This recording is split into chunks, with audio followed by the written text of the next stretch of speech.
back. We are on presentation 3 of 5. If you're wondering, 5, I could have swore it was 4, Lauren. That's okay, because that's what we originally said. But this is such an interesting topic with a lot of information to cover. We've actually added a study session date.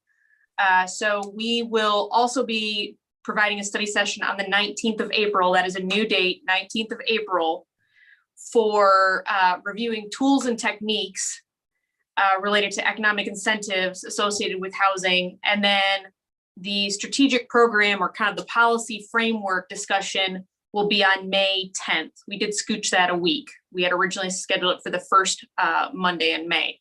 So those are just some revised dates, and we'll talk about those again at the end, but I just wanted to get that right out there that we have added some dates and we've got a lot of material to cover. So with that, I'm going to hand it over to Marty Schuker. Thank you. Thank you, Lauren. Well, it's good to be with all of you this afternoon. And by the way, if it looks like I'm looking up in the sky, it's sort of adjustments, because I've got 2 monitors and they're elevated above me, and that's where everything is. So forgive me for that. If I am actually looking at you, but it doesn't look like it. So anyway, it's good to be with you this afternoon. I think you'll find today's discussion really interesting. It's in 4 parts, and the first part will be a recap of some of the material that we covered last week, just to make sure that we have continuity. The second is a discussion of what new forms of housing are going to look like. And so, whereas during our last time together, we talked about numbers, we're going to talk a little bit about building types, and because they engender a level of risk that developers and builders who are used to building a certain thing are going to be somewhat adverse to or resistant to. And so those are things to think about. The third part deals with what does this all mean from a policy perspective for Salina? And then the fourth part, which will be a little bit of a lead in into our next time together in a couple of weeks, is a bit of a policy agenda of things that a program for Salina will need to grapple with in order to be an effective direction to go. We're also in the third part going to be talking about some of the things that other cities have been doing and experiencing, and some common themes that emerge from that work. So, without further ado, we'll move into the presentation.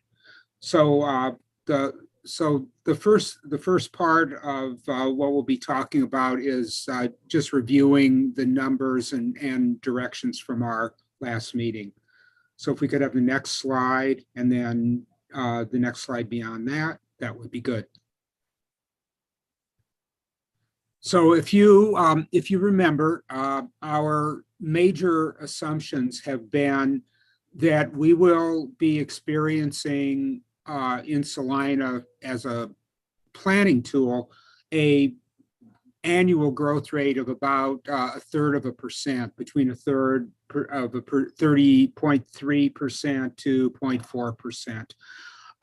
This is consistent with the average growth that we have experienced in Salina over the last 30 years. And a growth rate of that level in going forward is justified by the fact that we have a good number of existing jobs, according to the Chamber of Commerce, over 1,100 in the Salina market. So we've got demand for housing. Part of the underperformance is the result of not producing enough, and certainly not producing enough on the rental side. We are going to be experiencing significant added growth in employment, and have made assumptions that are conservative assumptions about how many of those can be translated into new households in Salina. And finally, remember that gross population is not the most accurate indicator of housing demand. Rather, households are. households translate into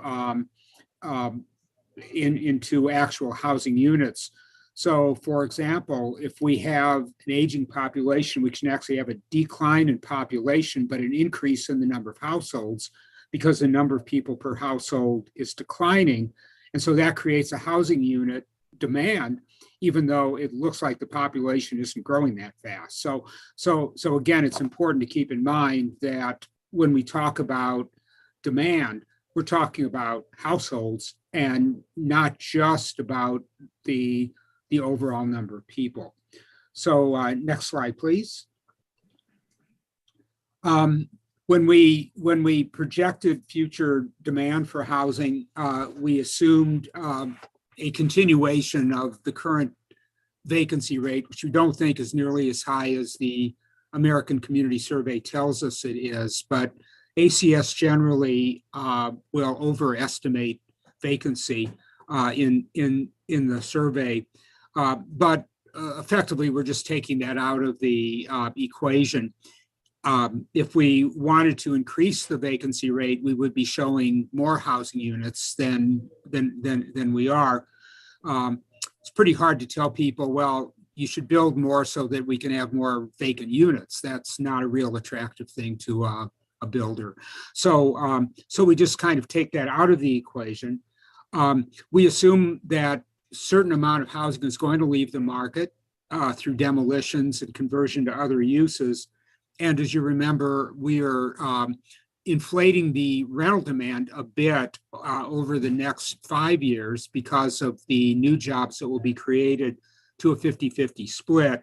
And then reverting back to a more normal in the community 60%, 40% split for the second 5 years of this projection period. Next slide, please. That when we project this out over the next 10 years, again, as you remember, we see a significant spike in demand over production that we've been experiencing, really because of the shortfall in production over the last 10 years, and because of the new jobs that are being generated and hopefully will be housed in Salina.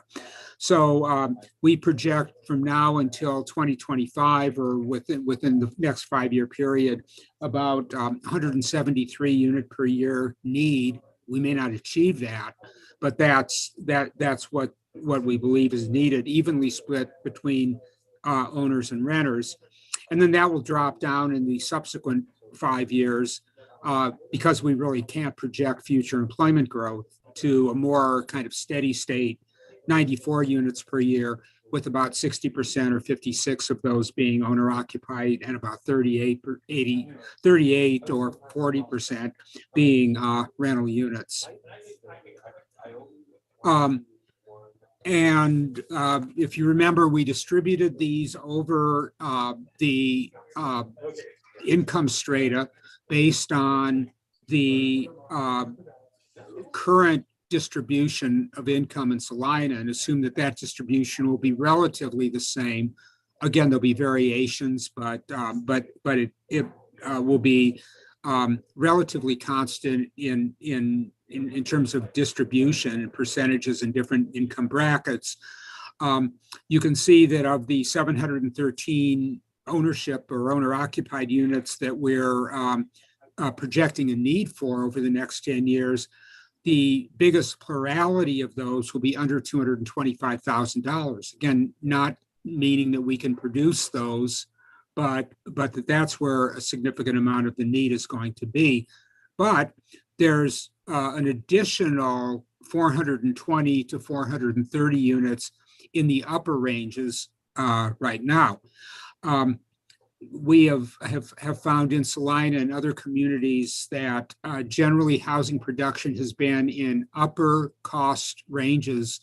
And so even though there's a demand for owner occupancy, the single family production has dropped despite this demand, really because you can't build single family housing very comfortably in the lower ranges of this hierarchy. Of the rental units, about a third will be in lower income ranges or lower cost ranges. This is kind of the province of public housing, of Section 8, of existing housing stock and so forth. But again, that need is there. But again, a significant number of units will be needed and are needed in the moderate and higher end ranges as well, dropping off as we get higher in the income categories. So that's what we have to work with. And if we could then move to the next slide. And that is, what is this housing going to look like? You know, we're used to, in American communities, a certain product. And that product has traditionally been for owner-occupied housing, the single-family detached home on a relatively large lot. And people are used to that. Builders are used to producing that kind of housing supply. And yet we're finding increasingly that the cost of producing that from a land, infrastructure, and even construction cost is too high for people who want that kind of housing or have traditionally thought about that kind of housing to be able to afford. So you know, it's interesting that in my city, which is Omaha, after World War II, this is really going back in time, but there were a number of housing units that were built for returnees, people, veterans of young veterans as well, who are starting families and creating kids like me, who are baby boomers, and they wanted to buy houses. So the houses that they were buying and getting financing for could be as small as in several subdivisions here, 690 square feet, because that was your piece of the pie. Very few people in current times would settle for a 690 square foot house. That's increasing a little bit now too, except they're being called tiny houses. Back then, they were houses that you raised a family in. So the sort of expectation has changed a good deal, and there's a price to be paid for that. So we're finding, and you have found this in Salina, that the new production of houses that meet what builders and developers think is the market for owner-occupied housing are increasingly over $300,000, and people who are entering the market or looking for starter homes just simply can't afford that. So there are other, and we see that from the numbers as well. So there's certain different kinds of products that are being built that have relevance to our housing problems in Salina and to housing problems around the country. It also is really interesting how this concept of what's become called missing middle is relevant. And I've never seen a period of time when the issue of affordable housing and the availability of affordable housing is so universal. It's something that just happens pretty much everywhere and is an enormous topic for conversation. So first of all, I wanted to do a little bit of definition of terms. So when we look at how the demand in Salina, and keep in mind that these are kind of our original projections and based on construction costs, our experience, on the savings that alternative forms generate, is somewhat original work, but we're going to define housing in different categories in terms of what these numbers mean in terms of physical development. So conventional single family are what we're used to. The single family house not connected to another single family house on lots that will typically range from 7 to 10,000 square feet, and usually closer to 10,000 than to 7,000.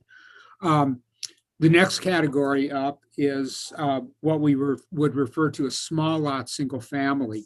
So these are still single family detached houses, but they're on significantly smaller lots. So they may be in some cases as small as 4,000 square feet up to 5,000 and 6,000 square feet.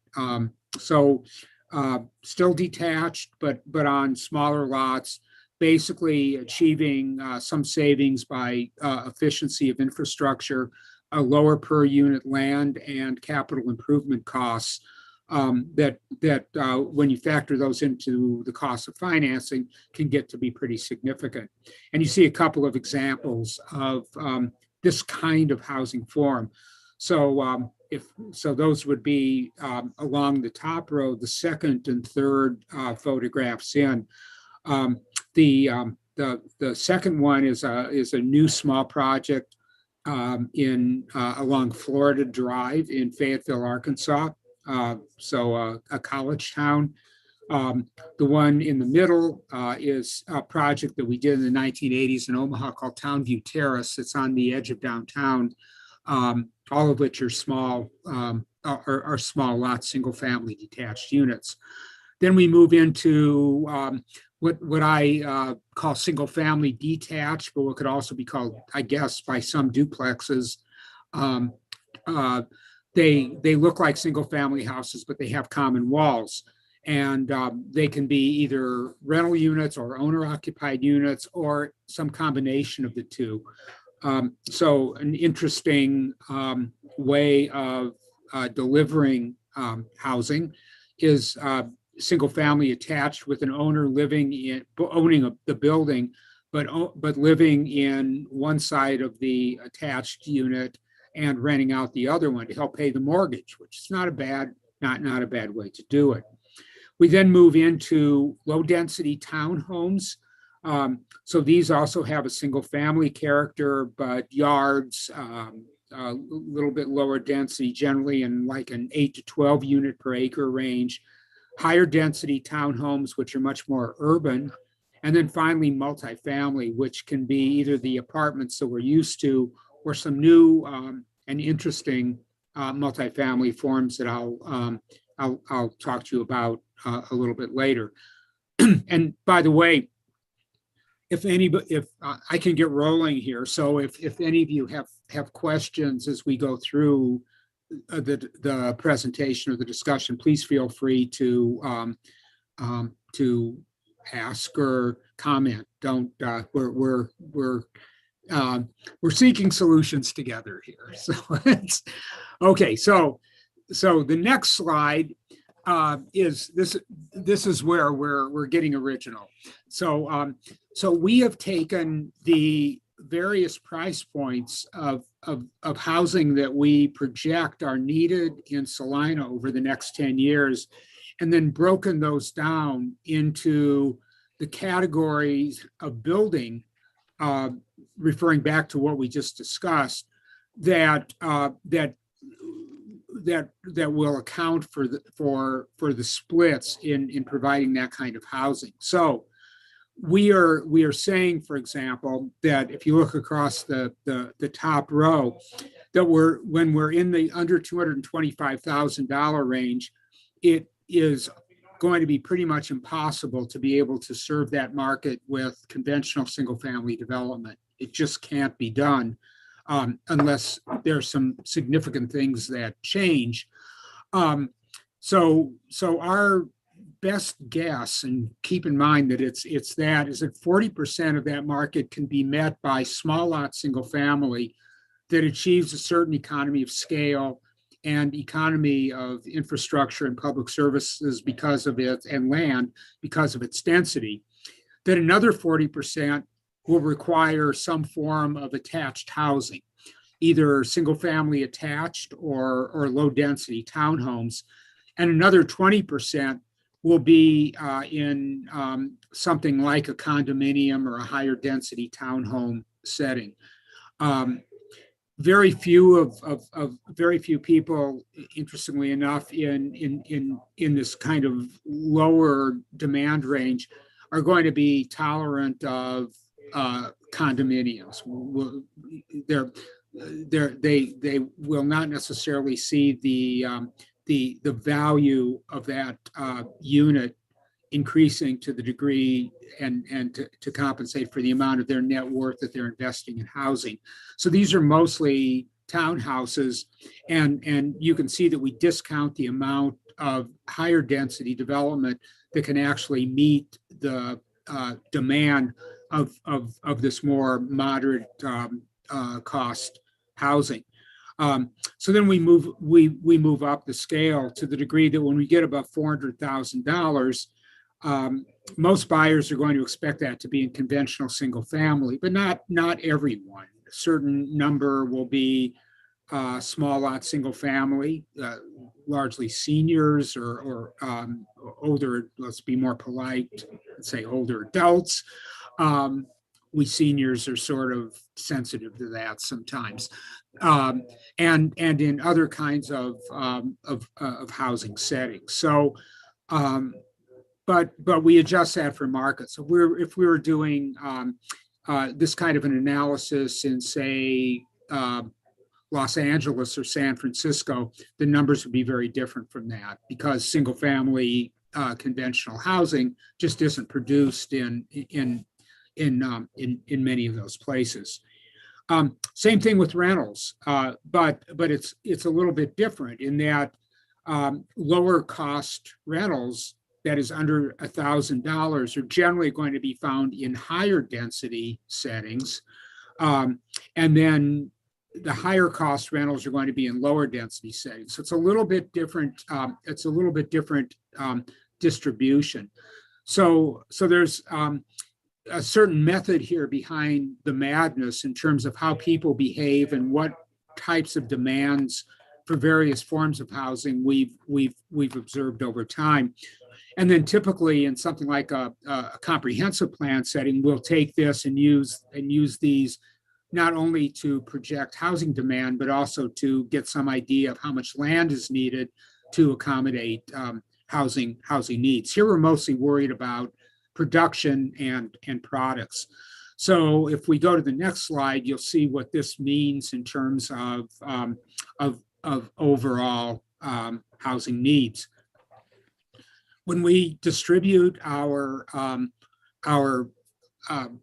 demand over these price ranges and building types, we are suggesting that over the next 10 years, and this is very different from the production that we've been experiencing, we'll need about a couple hundred conventional single family houses, which is let's see, what would it it would be about 25% or so of the over, even less than that, of the overall housing unit demand. About 360 units that will be some form of single family development, but it'll be on either smaller lots or in attached housing forms. Another 394 units in single family attached and low density townhomes. So, and then about 384 in higher density settings. So of the units that we project we will need over the next 10 years, you can see that about 750 of those units fit within those quote missing middle categories, which are exactly in the middle columns of this this table. So are we right or wrong?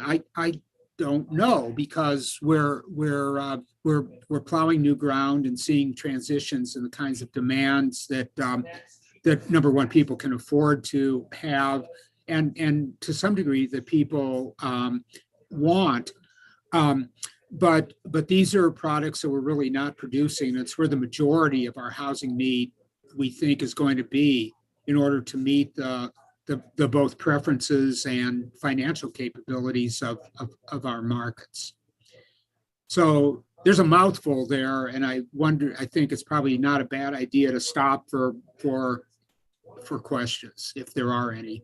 If not, I will plow forward. Marty, this is Commissioner Hoppick, and before we go too much further, I want to let staff know we're missing part of these pages. Yeah, every other page We're missing. So if we could ask staff to get those to us in the future.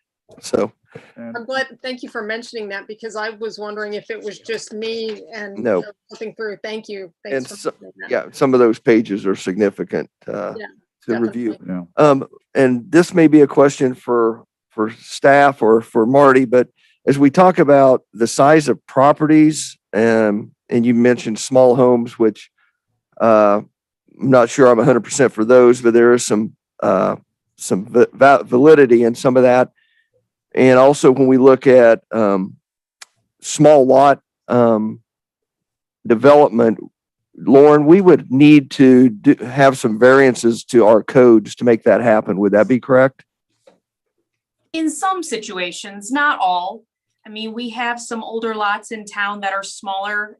Maybe for some, if we were doing completely new development, we may have to check into that. Because we have codes that limit that require a certain amount of space between units. Is that correct? Correct.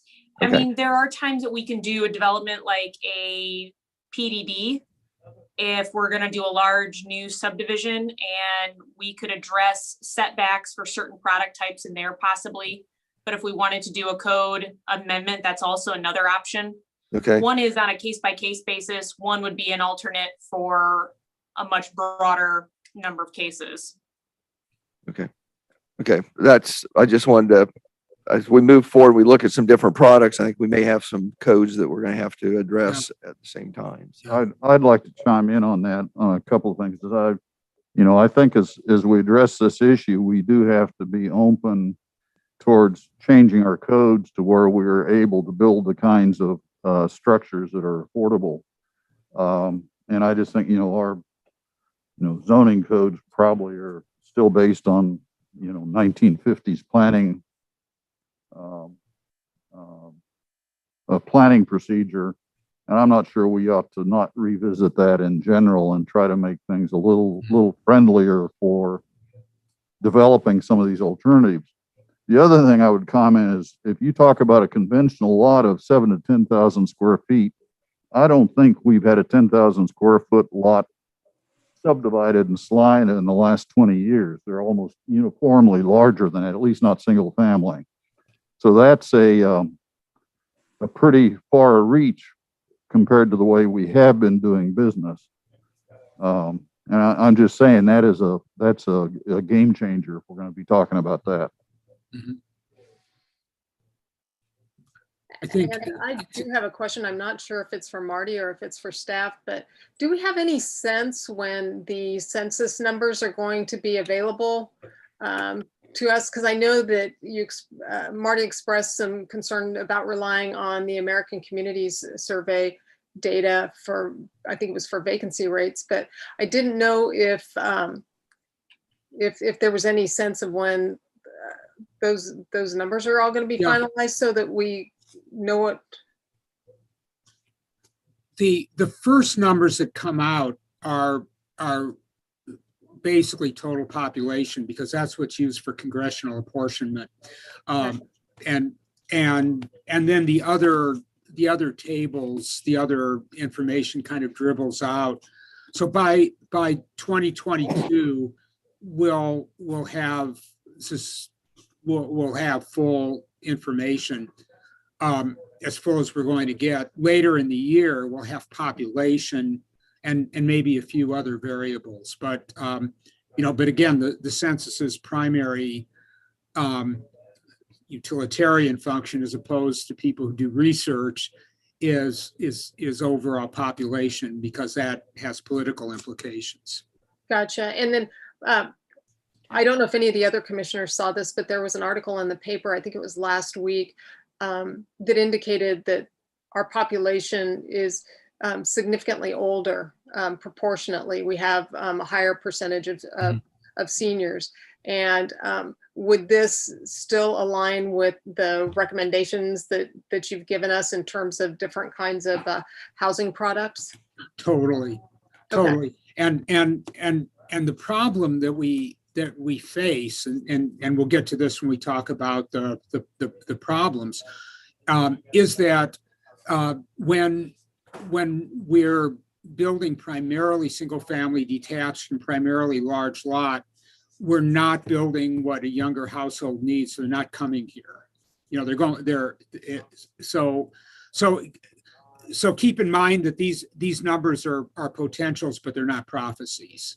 That they're based on having this type of housing available. There's another interesting issue too, and keep in mind that everything is based on projecting a perfect match between people's incomes and the kind of house that they choose to live in. A lot of people will live in houses that are a real stretch for them. That people will live in a house or incur housing costs that are 35, 40, 45% of their adjusted gross income. And they can afford that as long as nothing goes wrong. But it's a leverage.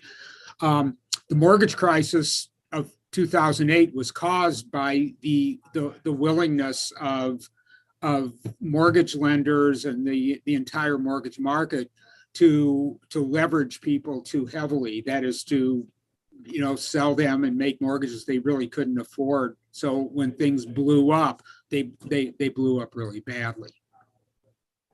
Yeah, Commissioners, Marty, I do appreciate your comments about the number of individuals per household and housing units. I think former commissions have been hung up a little bit on the population growth. Mhm. And I've said for years that, it's that I believe the dynamics of the house have changed and we have less individuals per household. Therefore, we've needed increasing number of units. And so I think that does make a lot of sense. We need to look at the housing units needed and not solely at population. Right. as a point of clarification, our current zoning code for the R1 zoning district imposes a minimum lot size of 6,000 square feet, a minimum width of 60 feet and a minimum depth of 100 feet. Mhm. That doesn't mean that we've had development at that size, but the code currently allows for that. I'd suggest the last development at that size was about 1943. Yeah, but what's old is new again is some kind of a problem. So Marty, real quick, just to also add, I was thinking about something Commissioner Franz said about, this would be a completely new way for us to think about things. I don't know if it's anarchy or completely flipping the tables, but it would definitely be different. But I mean, the fact of the amount of housing that we are trying to get created in the next 5 years is a table flipper. I mean, it's a lot.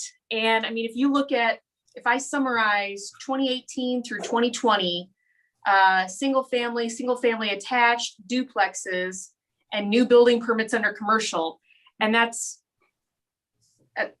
being very, very generous because I don't have any new multifamily in that time. I have some that probably fall under the renovation category. We're at 200 units. And realistically, if we stick just a duplex, a single family and single family attached, it's only 143. And that's an average between those 3 years. It's not the kind of rate that we're talking about and the amount of space. Yeah. So we may need to definitely look at things differently. My reality test is just in terms of these numbers is we often think about a really vital non-metropolitan community or even metropolitan community as having an annual growth rate in the range of 1%. That's kind of an aspirational growth rate. And my rule of thumb in my head, and it's almost always right, not that everything in my head is right, but this is that a 1% growth rate equates to approximately 50 units per 10,000 people. So, so a 1% growth. So keep in mind that we have taken a 0.36% growth, historical growth rate for Salina, then added the new employment into that. That if you were growing at 1%, the sort of standard rule of thumb, that would be about 250 units a year for a city of Salina's size. And we're projecting for the next 5 years about 170. So it's a higher growth rate than you've had, but the employment bubble that you are possibly experiencing can support that, at least in our opinion. The problem, again, is that this is a possibility and not a prophecy, in that people can choose to live in other places or might like to live in Salina, which has many features to attract them, simply can't find a place to live, and so wind up in surrounding towns or even even a greater commuter distance. So people will commute 50 miles to a job, because 50 miles on I-135 or on I-70 is, depending on how fast you drive, not that long a commute. So there's a real regional aspect here as well. And we think it's beneficial to Salina and to the people who want to live in Salina to be able to capture as much of that market as they can. Okay, great. So let's move on to some pictures here. So what does some of this stuff look like that we suggest there's a demand for? We'll start with small lot single family. So we talked a little bit about the Florida Way project, which is on the south side of Fayetteville and near the University of Arkansas's research campus. It's a very tight, nice, successful little development, and it generates a density of about 8 units per acre.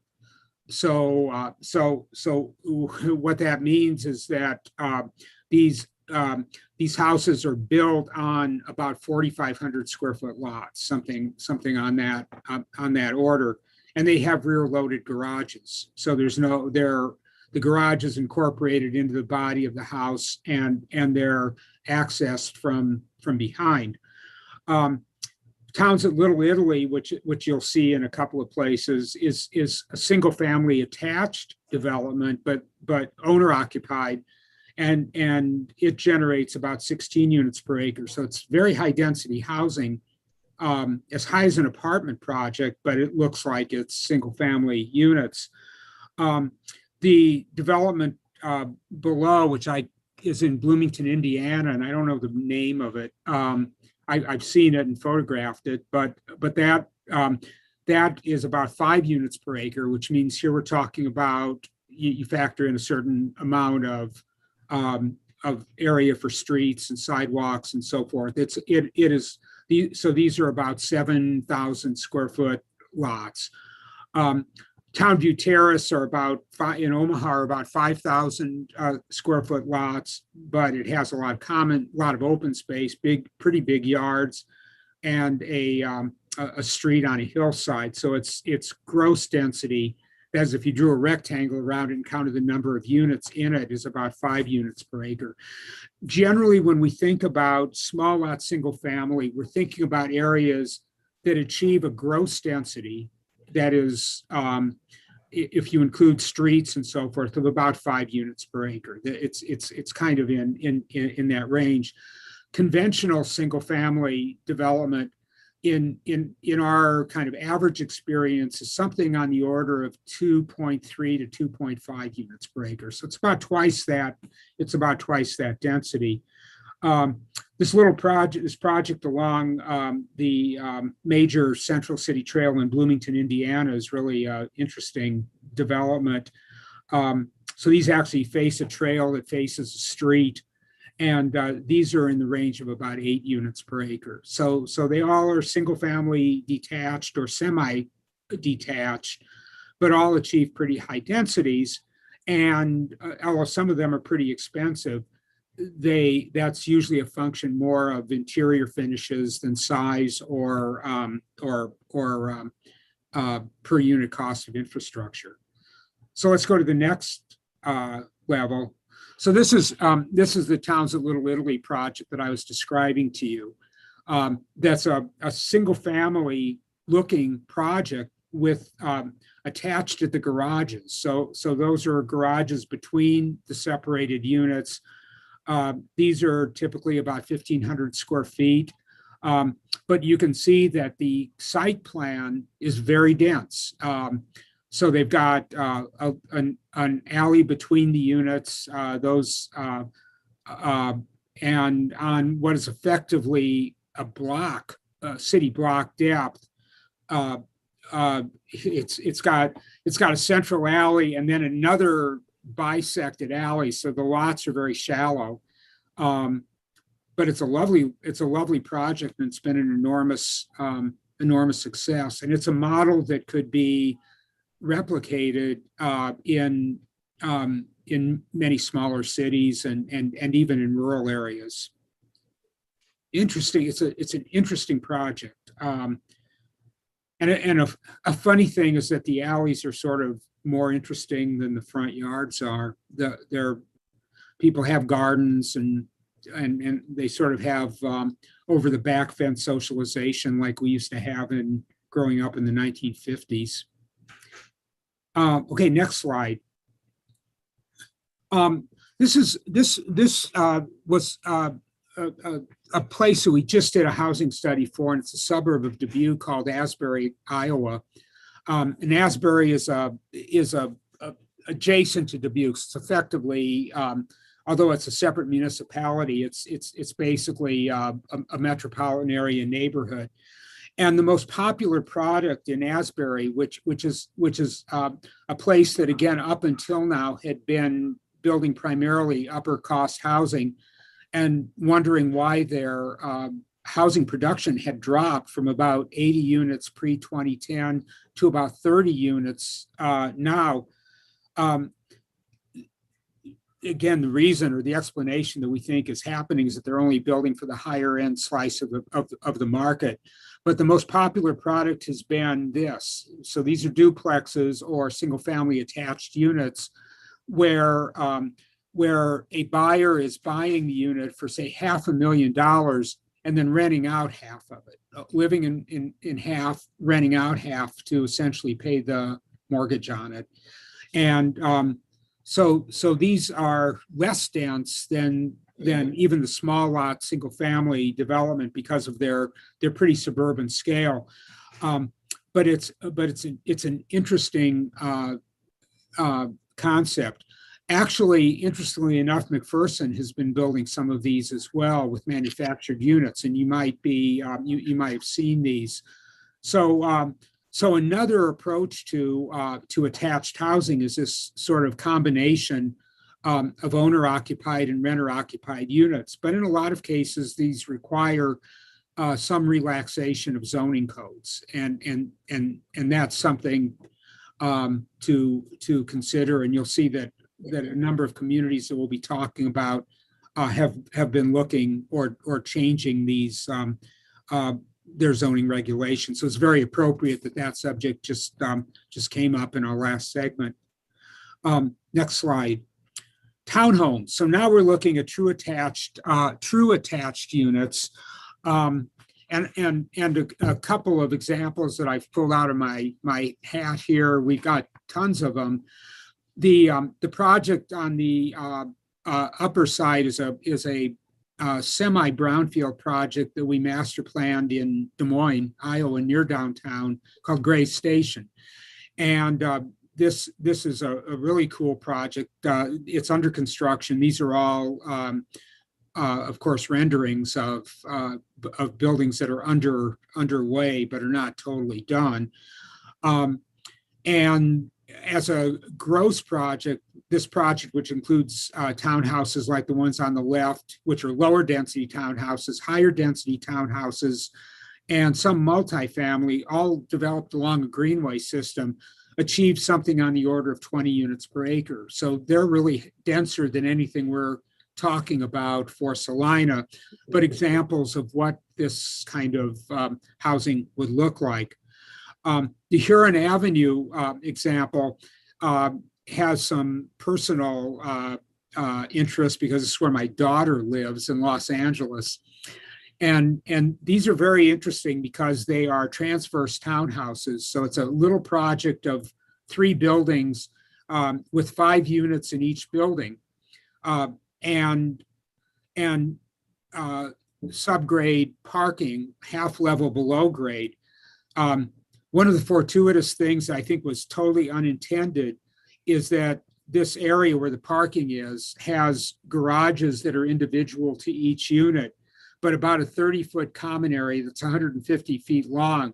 And so this place is now full of kids that are little kids and like my twin grandsons who are about to turn 5 years old, who ride their bikes and trikes and scooters and bang into walls and play baseball in the parking garage because nobody is there. It's just, it's a secure environment that's gated. So if a driver comes in, one of the residents comes in, who are the only people who have access to it, the garage door opens very slowly and they get out of the way. So they've got a built-in indoor space. So I've gotten to be very high on this kind of housing solution because it seems so well suited to families looking for affordability. And in Los Angeles, that's that is affordable housing is advisory. Affordable housing is $800,000 in Los Angeles. And then a new project in Council Bluffs across the river from our office is on the site of a former amusement park called River's Edge. It used to be called Playland Park. And these are more kind of residential looking townhomes that are in some ways a little bit more conventional in terms of their of their appearance. So again, significant savings is achieved by common walls and construction scale and not repeating insulation and so forth and so on. In some markets, that savings is estimated at as high as $50,000 or $60,000 per unit. So that would not port over to our market because construction costs are high in those places. But it's a significant savings in terms of their construction economies. So next slide. Oh yeah, this is a brand new project in Omaha that I just photographed over the weekend that I thought you might find interesting. And these are new buildings. They're not. It's new construction, but it's in a very urban neighborhood, so it's designed to look like very traditional townhomes. Brand new project. Again, 3 levels with parking on a lower level below. But a really lovely project, I think. And these are in the range of high 200s to 300s. So next slide. So it's a lead into this in terms of looking at multifamily, which I think is something that we really need to consider. That sometimes new housing looks like old housing. And in the 1920s, and then again in the 1950s and 1960s, residential multifamily was not necessarily built in giant complexes, but they were built in small buildings and in small components. And so, not everybody was taking out multi-million-dollar loans to build even 50 or 75 or 100 unit developments. They were building these very nice and kind of high value buildings in 4-plex or 8-plex configurations. And now I'm going to show you a project that's doing exactly this with new construction. And it may be something to think about, not necessarily on this scale, but this is a project that's under construction. The first phase of it has been developed in Omaha. And again, we can learn applications for smaller cities from bigger cities. This is a project called Bungalows at Prairie Queen. It's a suburban project. It will generate a density of about 23 units per acre. And you can see from the first phase, some of these are my own photographs and some of them are from the developer's slideshow that, or PowerPoint presentation, excuse me for dating myself there. No, but we still talk about slide decks. So, and dialing somebody up. So there you go. But you can see that these are small, these are all multifamily rental buildings, but they're small in scale and needn't all be built at once or even necessarily by the same person. So, so the scale along the street feels very residential. They've been very well received in the market. And one of the reasons they've been very well received has to do in a way, oddly enough, with the pandemic.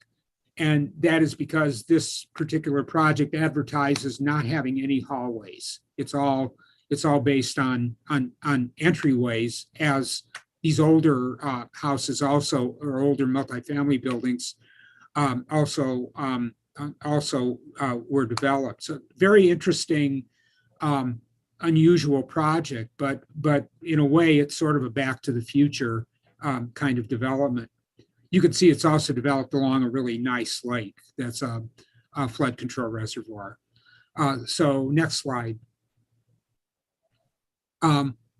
So a couple more views of the variation in architecture, and some of it's better. Some of the architecture I like better than other buildings, but it's really interesting stuff and designed to look like a neighborhood. Next slide. And along the entrance street to it, there are some much more urban looking buildings that look more like Main Street buildings. And interesting thing about these is these have convertible street levels that could be commercial if the demand existed, but right now are primarily residential. So there are convertible, probably studio or limited number of bedroom units. So those, if you, I don't have access to a pointer, but those exist along that kind of through street over on the left of the map. But you can see the footprint of the planned buildings that are in some cases very small, 70 by 60 or 70 by 70, but creating a really very different and very attractive kind of apartment environment that I think is ultimately a lot more compatible with single family neighborhoods than we usually experience with apartment projects. Okay, next slide. So good place to stop for air. And do you have any questions about our reactions to any of those? Question for Ms. Driscoll, to the zoning or the and the density issues on all these different housings you've shown us. Are there any things in our codes that wouldn't accommodate any of those examples we've seen? Are we I guess at this point, with the amount of work that we're trying to do and the amount of units, whatever you guys want to do, we'll make the code work to do. We may have to do some code updates. But I guess in the scheme of things, it's probably the least of my concern. If we have to create a new district to get to smaller lots, we could. I think some of these that are conjoined, but they're on individualized lots, and without knowing how those subdivisions are divided for some of those uniquer products, I can't necessarily answer that. But I think if we can't use our arsenal of zoning code right now, we could find something to accommodate these. I often, as a former planning director, I often tell clients that that zoning ordinances were not brought down by Moses from Mount Sinai.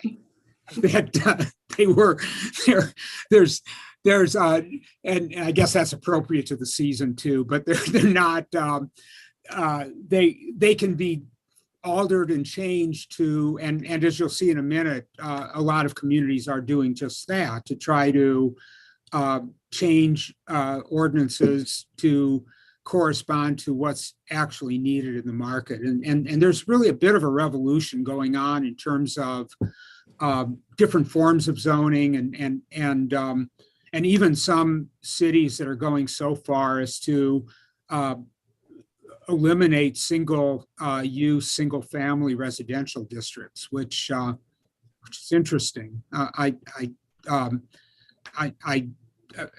am not of a single mind about the wisdom of that, but it's being done in places, and we'll see that in a minute. This is Commissioner Hoppick here, and this may be actually a question for Ms. Tasker, but if we were to look at doing some infill in properties that were, areas that were originally single family, and you were to do higher density construction, do we have an issue with size of water lines, sewer lines, that type of thing? I don't know if Ms. Tasker's on the line, but we have existing infrastructure in place. We've been, upgrading as needed. And one of the points I was going to make, we talked a lot about density, but what we haven't talked about is the efficiency of infrastructure. Yeah. So whether it's an undeveloped site that needs new infrastructure, or whether it's a location that might take an infrastructure upgrade, that density certainly helps in terms of the cost effectiveness of both the development cost, the city's upfront investment, maintenance cost, and then if we start talking about special assessments or other type of financing tools, at all, that density carries with it a lot of. Yeah, because obviously to keep the cost down, if you were doing some redevelopment, if there was not the need for infrastructure upgrades, that helps with the cost because that has to be passed on. So correct. That was I just do think Martha is on. Martha? I am on, but I was trying to listen to the question and I had it turned down so low. I don't know if I got the whole question, but I heard my name and that caught my attention. good. Well, at least you're half awake anyways. Yeah. This is Commissioner Hoppick. My question was, if we were looking to do some infill development and some of the area we were looking at was originally single family, and if we were doing multifamily or higher density, would the current water sewer systems, the infrastructure be able to handle that, or is that a case by case review? Well, I think there'd be some case by case depending upon, the multifamily and what fire protection we had available due to a lot of those old 6-inch lines and what the demand might be for fire protection. So we'd have to look at that for apartment complex or multifamily to make sure we met that need. And then on the wastewater side, typically the sewer line is fine, but in certain areas, we have wastewater that's pumped 1, 2, 3, 4 times, and we'd have to double check the capacity of our lift stations, to look at the additional capacity to make sure that we don't tax that system along the way. Because if up north, we have several lift stations that pump one in series with each other to make it to the treatment plant. So there could be some concerns. I'd say case by case would be the best answer. Okay, thank you. That's a long answer, but. Commissioner Franz, that's kind of a segue into my question. I'm looking at the layout here of the bungalows at Prairie Queen and Papillon. And, the question occurred to me is, what was the infrastructure in place underneath and within that? And, for example, the streets, it's hard to know what the scale is here, but are these typical, 24-foot wide streets? Is that what we typically put in? Yes. Or has that also been adapted to, perhaps be a one-way street that's 18 feet wide, which of course would reduce the cost? Yeah, these are conventional streets. Okay. But they do have alleys too, so they're not overly wide. Generally, in the Omaha area, our typical local street is 25 feet. So, Yeah. so yeah.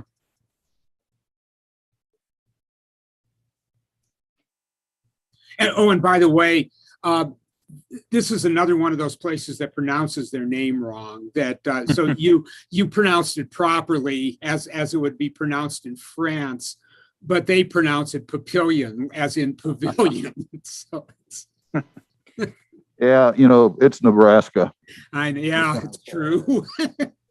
So Marty, these are new housing products to our market. We haven't, it's new to developers. Exactly. Any comments on kind of absorption of these housing products in general and kind of in light of our high demand at the moment? Everything that I'm showing you has been successful. But it's risky, and that gets into our next segments. Could I follow up? I was trying to word, this is Commissioner Davis, trying to word a question that was similar to that, but if you're building or planning for a college community, where you're going to have people who are waiting later before they have kids, they're professional, at most they're 2 people in their household, where they can use a smaller unit with more common space. They don't need the big, ranch house spaces for horses and dogs. Do you plan differently than you would for a solid blue collar community? And if so, do you find that people just basically absorb the product you have, or people holding out saying, well, no, I'm going to wait 4 years until they build the house that I'm looking for? My first thought is, I don't even know where you're gonna hang out and wait out until the house is built in 4 years. Yeah, right. But would you plan differently for a city, let's say Iowa City versus Salina? Iowa City, where it's academic. I'm just when I've been up there visiting, there are a lot of smaller townhouse developments, similar to some that you've shown here. Yeah. Some have families, some are just 1 or 2 people living in them, but they were all occupied. Yeah, I know Iowa City quite well. And the answer is yes, to a degree they would. There's a project in Iowa City that you might have seen called the Peninsula. It's a it's a walkable new urbanist community. It mixes housing types. It does have some bigger houses, but a lot of smaller houses. And it's a very good project. And it's very popular, and it's very separated from everything else. You're that to a degree, the preferences are different, and you have, well, there's not an architecture school in Iowa City, but on the other hand, there are demands for apartments. There are single family neighborhoods that are being built, and so the answer really is kind of yes and no. It's a city like Iowa City or Ames has a certain segmented market that's more experimental, but also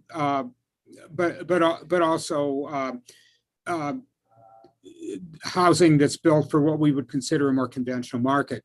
And the point being that every housing form that is different and appropriate for different people, and there are a lot of different preferences.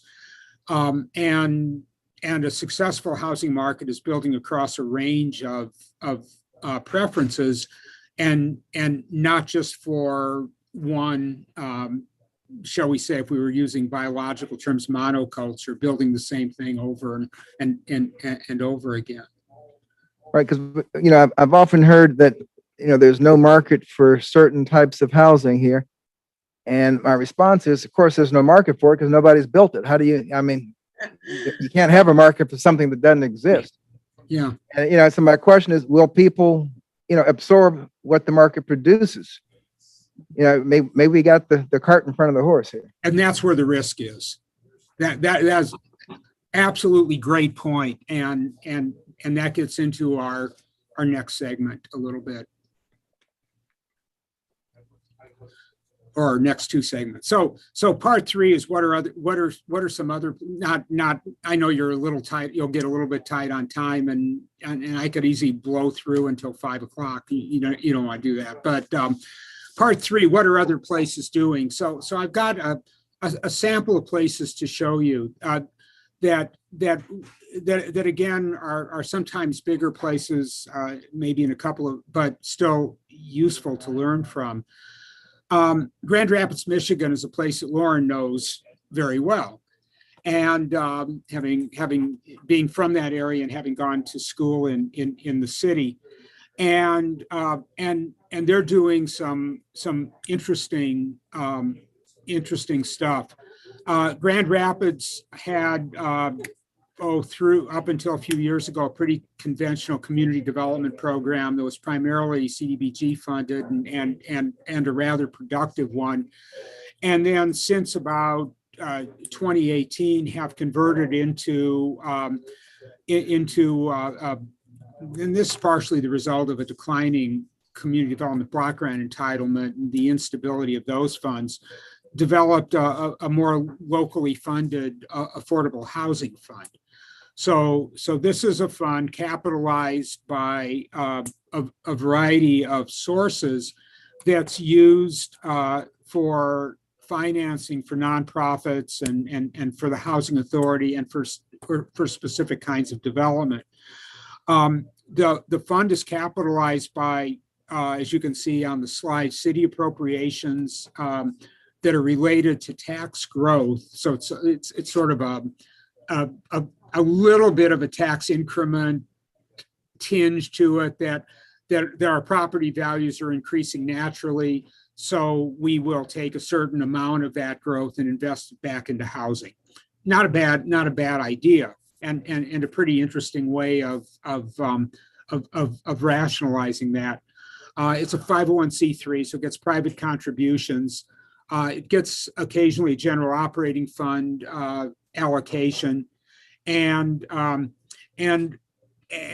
they have a service fee on rental property because they have an inspection program, and they can direct a certain amount of those service fees into the affordable housing fund. It's pretty new, so we don't have a lot of data on what it's produced yet, but it's been created. One of the things that Grand Rapids has developed in recent years is a fairly significant overhaul of its zoning ordinances. So they have looked at things that have generally impeded missing middle housing, side yard requirements, the things that prohibitions against auxiliary dwelling units on a single lot, all of those kinds of issues, and over the last few years have changed those. So their website goes into a good deal of review of past accomplishments. And one of the things that I found most interesting about it is all of the various zoning reforms and changes that they've gone through in order to create an environment that's more friendly to building at higher densities and with more efficient lots. So worth taking a look at, and one significant approach to housing issues. Next slide, please. Lincoln. Lincoln is a project. Lincoln is in interesting phase as well. Lincoln, Nebraska has now grown to be a city of over 250,000 people. I, as a native Omahan, have always seen it as being a little city, but it's not so much anymore. And although it has a major college community, unlike Iowa City for sure, or Ames, the college community is a relatively small percentage of the overall housing demand in the city. That it's of a scale that student and faculty and staff housing is important, but it's not as important as it would be in a college town of 30 or 40,000 people. So, but Lincoln has, again, an affordable housing problem. We just completed a major study that's a housing action plan to quantify their issues and provide a way to move forward. So they are now have completed the organizational study of establishing what will be called the Lincoln Affordable and Workforce Housing Consortium, and hopefully it'll wind up with a little bit snazzier name than that. Their goal is to produce 5,000 affordable units over 10 years. That's a very ambitious goal. And with a lot of conversation, they have targeted rental housing at 40 to 80% of average median income, ownership at 80 to 120% of average median income, which are pretty much the areas that we are probably looking at too in Salina. Their focus is going to be on funding gaps. And so they've calculated those at, as you can see, for a $200,000 owner occupied unit, about $20,000. For rental units, something on the order of $5,000 to $25,000 per unit. They're looking at, and this is kind of interesting, they're looking at the work of this consortium, which would involve pooling lending resources into both direct loans, probably through a community development finance institution, a CDFI, and through a pipeline, providing gap financing for projects that are developing. So one of these is more oriented toward direct loans to home buyers. The other to organizations to provide gap fillers to make, and even private developers to make the financing affordable. And so they are now in the process of capitalizing the consortium, and are in the process, which I don't think they'll have very much trouble achieving, of a capitalization of $10 million to begin with. So that's where Lincoln is going. They have done some zoning revisions, but they're putting together a financing program that will address both resident needs, owner occupancy needs, and filling gaps in the pipeline to make ongoing projects feasible. Next slide. I also like that picture of a townhouse project connected to a parking garage. I think we have talked about this kind of stuff, and I've never seen one built until I was in Lincoln a couple of years ago and saw this one. It's pretty interesting project. Omaha. So Omaha has a pretty extensive incentive structure. It uses, for most rental and ownership projects in the central city that are infill projects, TIF, and makes pretty liberal use of that. In Nebraska, you can use TIF for rehabilitation, for public improvements, for land acquisition, for a variety of different kinds of things. It's probably not legal to use it for new construction directly. So in fashioning TIF deals in Omaha, they've always been related to things that are clearly eligible uses. TIF was approved in Nebraska through a constitutional amendment in 1980. And then a few years later, we were able to get through, this is now in my era in the city, able to get through rehabilitation added as a clear permitted use of TIF funds.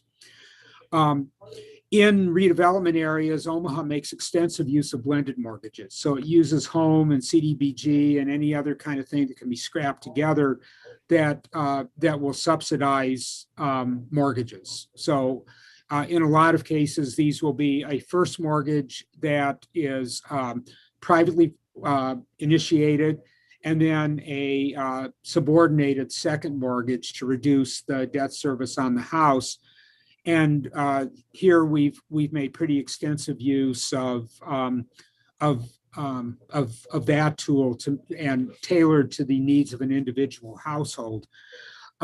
We have a fleet of community development corporations that are nonprofits that have worked in Central City and redevelopment areas. So Omaha has really built very little direct housing itself and has worked through CDCs and increasingly private developers. We have had over the years a lenders consortium, and that lenders consortium has evolved a bit. It started out as a financer, a provider of construction or interim financing to nonprofit organizations. Now it's transferred more into direct loans and mortgages to, as well as advisory assistance to homeowners who are not necessarily bankable under conventional standards. So in a way, the Lincoln Consortium is a combination of these various histories that Omaha 100 has been gone through. The name of Omaha 100 was initiated by a goal of developing 100 units of affordable housing per year, 100 houses, affordable houses per year. And I had the interesting experience in the consortium's early history of missing a meeting and being elected chairman of the board of that, which says don't miss meetings. So we have had in Omaha significant philanthropic support as well. So the charitable the charitable community has been involved in housing equity financing and housing development. So the project that you see in the upper photograph are single family houses on small lots developed by a nonprofit, CDC. Below is a project on the site of a former public housing project that was financed largely through the assistance of the Sherwood Foundation, which is Susie Buffett's foundation, heavily involved in community development. So it's a pretty unusual financing mechanism, but it shows what philanthropy can do. Finally, we have a device in suburban districts or suburban areas called sanitary and improvement districts, which allow developers outside of the city limits to form a general obligation bonding district to finance bonds for infrastructure. And it's been very effective at building suburban development. And but it's got some significant public costs, high soft costs, a good deal of debt, and in theory, if people didn't make quite so much money from them, they're an interesting technique to use, but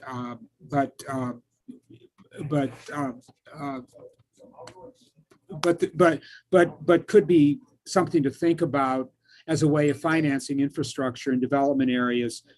However, they should not be exclusive to areas outside the city limits. That's not a very healthy thing. Next slide. Minneapolis. Minneapolis is one of those places that has now outlawed or repealed single-family only zoning. Minneapolis has become famous for establishing mandatory requirements to include affordable housing in new rental projects. So, so developers of a certain size project are required to provide 8% of their units available to people who are below 60% of the AMI, or 4% to if 30% of the units are available to people at 30% or less of the AMI, very low income people. So it's gotten that these programs have gotten a lot of notoriety. Again, they're pretty new, so it remains to be seen how effective they are at scale. They also have a pretty substantial program to keep affordable housing affordable. So they provide property tax abatements for an agreement by the owner of a property to keep units affordable to people at lower than 60% of the average median income for 10 years, and significant number of incentives for financing energy retrofits. It's called the 4D program. So it's interesting stuff. It relates to both new construction rentals by requiring the private market to do something. It probably is most applicable for a pretty hot real estate development market like Minneapolis is. So these are different faces of what different places are doing to try to address various perceived or their opinion of what their specific priorities are. And there are some interesting things that I think we'll be able to pick and choose from some of these models. Okay, next slide. I think, yes, okay, Lauren, give me a rest here. Yeah. Well, I think with all these different examples, Mike wanted to have an opportunity to just highlight some of the things that are going on behind the scenes. In addition to updating the plan, one of the things the commission asked us was, what are we doing? If projects are coming forward, make sure you're prepping those and bringing those to us. So at this time, we have 5 developers with projects at varying levels of readiness. 2 of those have indicated that they plan on having finalized numbers and would like to bring a project forward by the end of April. Staff is also working on a mapping project via GIS in response to, well, you had in your packet, I'm hoping it turned out copy-wise, you should have had 2 maps in there related to just overall lot vacancies in the city right now. So those could be small lots, large lots, it doesn't matter. And then we're also working through a GIS exercise, trying to kind of understand properties within the community that are usable and optimal for housing development. Some of those may be bigger lots, are they close to utilities, different types of infrastructure, and what is the accessibility, good roads, how do they connect to other parts in the community, how do they work within the comp plan, those types of things. And as we go forward, kind of framing the housing policy component of things, geography is one way to prioritize projects. So if there are certain areas in the community that we're recognizing have the attributes that are ready and kind of raring to go for development, this would provide the information for the commission to at least have that in their thought process and decide how they want to prioritize that. And we've got that kind of synced up to work with as Marty's wrapping up his update of the Live Salina plan and starting to create that policy framework. So let's charge into the exciting conclusion of today's presentation.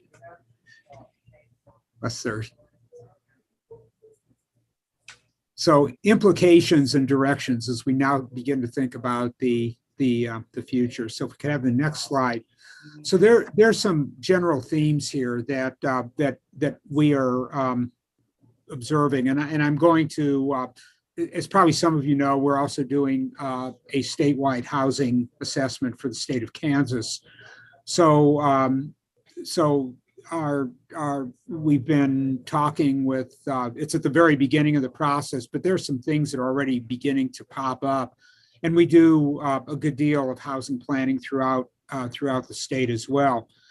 So general themes that are emerging is that producing affordable and workforce housing is universal. It's universal across the country, and we're seeing it. We're seeing it in the mayor's election in Omaha. We're seeing it in the infrastructure bill that's being introduced by the federal administration. It's universal. Very few people think that they've got this problem solved, and probably very few people are going to solve it. Most non-metropolitan Kansas cities are using incentive programs to develop housing. Generally, people are reporting that if there's not an incentive, it just isn't getting built. The most common programs are RHIDs and NRP incentives, which, as you know, are basically tax driven. And we saw from last month's presentation that taxes and tax driven incentives can be very powerful in terms of filling the gap. In most, this is an interesting one. And really quite critical. In most of our clients, in addition to economics and the cost of construction, the single most commonly mentioned word is risk. And the most commonly mentioned prescription is risk sharing. That is some sort of cooperation between public and private sectors to try to abate risk. It's interesting that risk takes on a number of different forms, not the least of which are uncertainties in the approval process. So this is particularly true in the Kansas City metro area, where, and excuse me for a second, because my wallet just fell out of my pocket and I don't want to forget that I lost it. So a developer can go through a lot of hoops, can develop a scheme, put all the numbers and costs together, get to the approval process, and then get their project denied, and that money is all down the tube. Very, and this is a particularly important issue when we think about higher density projects, because there's a lot of opposition to those by people who are established homeowners, and it adds a develop of unpredictability that is a significant disincentive to developers. Concerns about the market in general, that people are being asked to build for market sectors that they're not very confident about, and this is kind of the reason for introducing the stuff that we talked about in part 2 of the presentation, exploring unfamiliar forms of development. So we have a lot of people who have a lot of expertise in building very high quality single family detached houses on relatively large lots. They don't have very much experience with all these weird things that we're talking about today. The townhouses and the attached development and the small lot single family, they're not proven commodities to them because they haven't been built in the past. And so very understandably, particularly when we think that we're not talking about large businesses, but rather we're talking about developers who are really small business people, it's a risky element. So 2 fundamental program priorities emerge. Number one, how to make the numbers work. That's the gap. 2, how to share or reduce that risk to the things that people, will generally think are needed, but they don't see how a clear way by which they can meet that need. Another interesting thing is that's a little bit of a surprise, is that some communities now are saying that they need to have seller incentives as much as buyer incentives. That is, sweeteners that free up the market. The sale market is very, very tight, and that is a national perspective. There's not a lot of flux in the housing market. People are staying in their homes because they're not seeing anything better being built, and so the stock of affordable or entry level inventory made up of existing units is just not available to the degree that it otherwise might be, particularly in the ownership market. So next slide. So what does this mean for Salina? Well, when we look at our numbers and our projections and our thinking and so forth, we come up with 4 points. That one, to build for a major segment of the coming market, we're calling on builders and developers to build things they're not familiar with. That's a risk. Housing values in Salina tend to be somewhat low. You know, we know that. The only place that we get above $350,000 to $400,000 are in the Central East neighborhoods around the Country Club and so forth. Even north of Schilling, and here our major source of information is a very good one, and that's Zillow, are still in about $250,000 to $300,000 range. There are many parts of the city that are still in $100,000 to $200,000 range, and the fact that the values tend to be relatively low could seem to be affordable, but they constrain the market, and that engenders a level of risk as well. Number 3, that beyond steady state production, that is the amount that we're building just in terms of kind of people moving up and wanting to build new houses for themselves.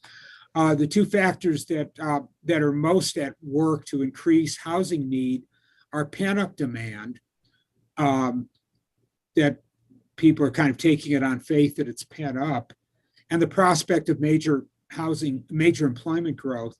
And these are risky. It's kind of the old cliche about a bird in hand is worth 2 in the bush, that potential is always discounted unless you can actually see the need.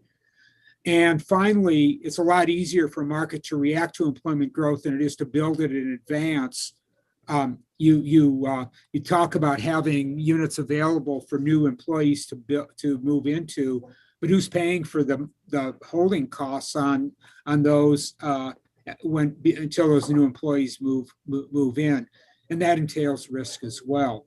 So we can understand why the market in Salina builds or doesn't build in the way that it does. It is seen by the local development industry as being a risky market, or at least one that involves leaps of faith into the unknown. Next slide. So what are possible public policy priorities for Salina? This is kind of a coming attraction slide. What are the criteria by which you can evaluate whether that's a place to invest public funds or public incentives? Well, one is, we're not saying this is the program, but these are things to consider. Density for efficiency, cost effectiveness, cost to the prospective buyer or renter, and economy of urban services. And by the way, density may be actually a bigger incentive or a bigger issue related to affordable ownership than it is to affordable rental development, as we kind of saw from last month's presentation. New residential formats for workforce affordability. So if we're asking you to build something as a developer that's riskier because that's going to produce more affordable housing, we're willing to help share that risk through an incentive. Speed, projects that are on hand and opportunities that present themselves in the short run to accommodate employment increases that are coming, and that will both attract new employees into the city and provide an inventory by which people can move in. Scale, large enough projects to create a mass and to accommodate specific demands. Rentals, because that's where the real emergency seems to be right now in the short term, and that might convert to something else in the longer term. And finally, and importantly, not finally, but 6th, preservation of and conservation of the existing housing supply, because we really can't build ourselves out of all of the city's housing needs and demands. So all of these priorities entail risks that, as I've said before, modestly sized builders and developers just feel reluctant to take on alone. without a partner, without some help, uh, uh, without having to mortgage their kids, those kinds of situations. So finally, last slide. So as we now contemplate where we move in the future, some ticklers about where we might want to be going is to build resources for strategic investment on both the gap side and the pipeline side.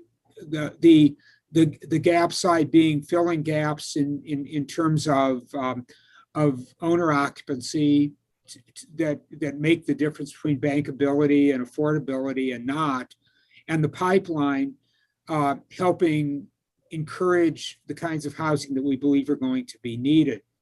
To demonstrate a demand to engage builders in more diverse areas in the city and more diverse types of housing. To reduce risk factors to the local residential industry, to keep our local builders and developers engaged in it, to involve industries who are generating demand in employer assisted housing solutions that will help them recruit employees and take advantage of the demand that they're creating, to diversify the products that Salina is offering to its residents, both old and new, and to maintain our existing housing supply, because it's still going to be, as we often say, the majority of our affordable housing in the city is already on the ground. So the beginning of thinking about the structure of a program. So on April 19th, when we're back together in a couple of weeks, if you can stand listening to me drone on for this long, we're going to be looking at possible tools and techniques that have applicability to Salina. And then on May 10th, the outlines of a strategic program for the city moving forward, of some of the solutions that we think will work here and it can help us achieve the goals that we need. So there's our presentation for today. Hopefully a lot to digest, a lot to provoke thought, and your comments and questions are welcome until you have to go to your real meeting. Well, first of all, thank you very much. Speaking for myself, I really feel like we're getting into the heart of the matter, so to speak, not only with this presentation, but the ones we've got coming up in terms of next steps. So thank you very much for providing us kind of that foundation of knowledge to help us make better decisions for our community going forward. Are there any questions from the commissioners before I see if there are any questions or comments from the public? Because I noticed we did have a few people on here. I don't know if any of them wish to speak, and I don't know if there's anyone there present in room 107 either. I just have one, Commissioner Davis. Mr. Sugar, are there, if the cities, and I'm say city meaning government in whatever form you want to use it, subsidizes or eases some of the risk in building in advance of pent-up demand. In other words, we tell them there are 1,000 jobs coming, but they're not here yet. If the city subsidizes that building, are there programs where the city gets to recoup some of the benefit of having supported that risk? Yeah, interesting question, and one that we'll get into in coming weeks in terms of the structure of a program. But yes, let me give you a couple of examples. I don't know exactly what Kansas law is, but in Nebraska law, a city can write a TIF project as a loan and can provide an incentive, including a grant incentive or a grant of land to a developer, and then pay itself back out of the TIF. That is one example of such a situation. There are shared equity programs by which the city becomes an entrepreneur along with the developer and receives a share of the profit or operating income from the project, or a reimbursement on the sale of the project or conversion to a different kind of use. So yes, there are structures that can be created that allow the city to benefit from equity investments in projects. Another example that we have thought about is something that we call an infrastructure bank. And so the concept here, let's say that, just to give you an example, let's say the city invests $10,000 in the price of a $200,000 house that's related to building infrastructure to support the construction of that house. These are not accurate numbers, but they're easy for me to calculate in my head. And that's 5% of the value of that house. When that house sells, presumably for a profit, the city would then recoup the same 5% out of the ultimate purchase price of the house on sale. So if the value of that house goes up to $220,000, the city would then recoup $11,000 of that sale, as opposed to the $10,000 that it put into it in the first place. So I think honestly that it's wise to structure as many programs as we can, and that are legal to do under Kansas state law, which is where we need attorney's assistance to provide a level of return to the city from the benefits that it's produced and by its investment. So that's a very good point, and something that is I think really a fundamental thing that we want, that we seek in terms of the structuring of programs. Commissioners, staff has had conversations with representatives of Gilmore and Bell about options. Admittedly, the focus of those conversations have been RHID, tax increment financing, industrial revenue bonds, and community improvement districts. We've kind of scratched the surface maybe a little bit of the concepts, or at least I think we were asking the right questions down the path of what Mr. Sugar described, but we may need to get him involved with those conversations and have a more pointed conversation with scenarios and see if we can play any of those out. I do think that if a city is taking some risk too, it should get rewards for it. Everyone else in that whole system is making money off of it. I don't see Might any- as well. Yeah, you bet. Marty, this is Mike Scragg. If I could touch on a couple of things. In your last presentation, you talked about, you had the hypothetical scenario of an apartment complex, and a couple of the kind of the bigger ticket items that seemed to impact the financial performance were the rate of return for the investor and the interest rate. And you and I haven't had a chance to talk, but I think you assumed a 5% rate of return, which I am concerned that's overly conservative, that might not be worth a developer getting out of bed for. But I guess my question is, in a not-for-profit scenario, can you speak to how that might help the numbers, both from a interest rate borrowing standpoint as well as a fixed rate of return standpoint? Yeah. Well, first of all, it's 5% cash on cash, but not a 5% rate of return. So if you assume that a project that's why tax credit projects work so well, that they're if you're getting the 9% tax credit because of the nature of the project billed as a LIHTC project, your annual rate of return is automatically 9%. If you get 5%, and then you factor in the eventual sale of that property and your commensurate share of the equity on sale, they get pretty profitable. So keep in mind that that's cash on an annual basis, and depending upon how the actual structure of the project is, if it's a tax advantage project, such as an historic tax credit or a low income housing tax credit, the rate of return is considerably higher than that, even at zero cash on cash. So it's a little bit more complicated than that.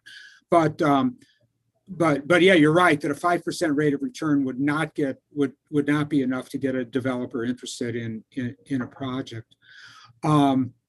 Let's see, now what was the other part of the question? The financial benefits of the not-for-profit approach. Oh, yeah. Great. Yeah. So the benefit of a nonprofit is twofold. Number one, they have to support themselves. They don't have to make a profit or return that profit to investors. Number two is that they're usually funded by sources of funding, whether it's charitable or CRA related or municipal related, that are patient in terms of their returns. And finally, nonprofits or CHODOs, community housing development organizations, have a specific priority for LIHTC funded or incented projects. So they're, but mainly a nonprofit's risk structure is very different from a for-profit developer. The nonprofit executive director's family is not going to directly suffer from a project that doesn't produce income.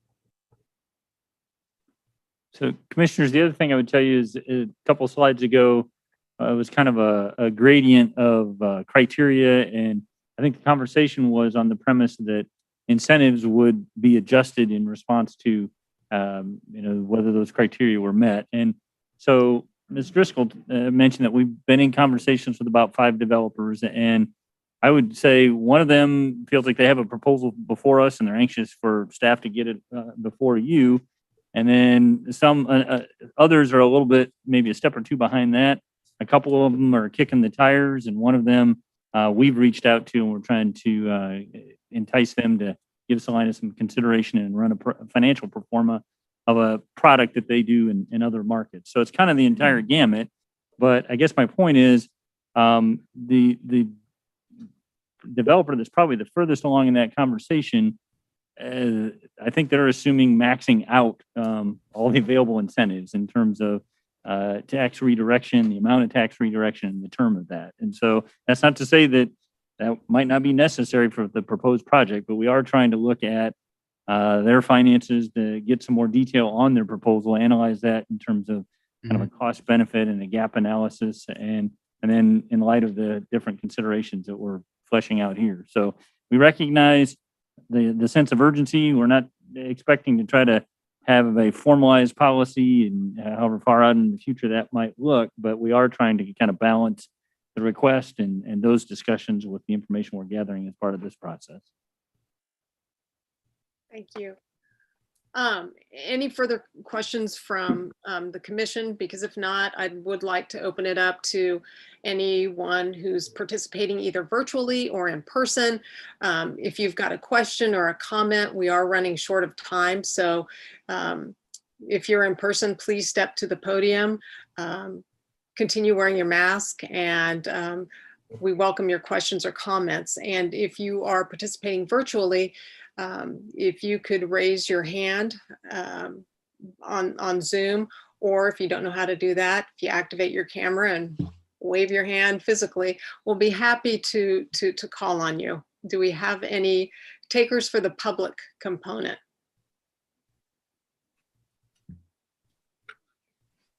It doesn't look like we have any in the room. Anybody on Zoom? I don't see any hands raised at this time on Zoom. If anybody out there is interested. Okay. Do it now. All right. Well, again, thank you very much, Mr. Schukert. Thank you pleasure. very much, Mr. Driscoll. I really appreciate it. And I'm learning a whole lot about housing. So thanks again. And we look forward to seeing you in a couple weeks. See you in a couple of weeks. All right. Enjoy Sounds the good. game. Enjoy the game tonight. Is there a game tonight? Yeah, I think so. I was so hoping for UCLA to win. They're such a cool team, but and the women's game was incredible last night too. But That's what I heard. Well, at any rate, thanks, everybody, and we will be back here at 4 o'clock for the regular meeting. Thank you.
All right, it's 4 o'clock. Can everyone hear me okay?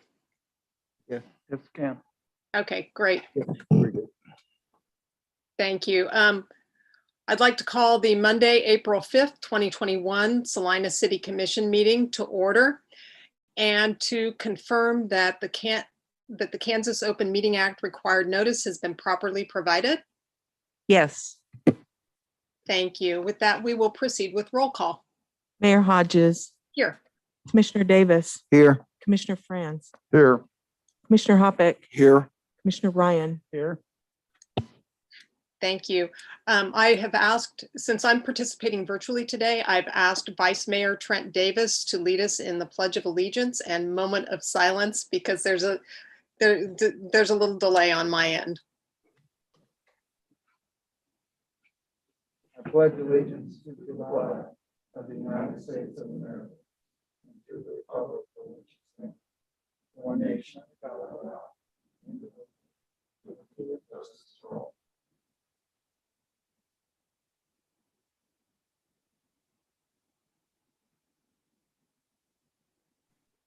Thank you. Thank you, Dr. Davis. We don't have any awards and proclamations today.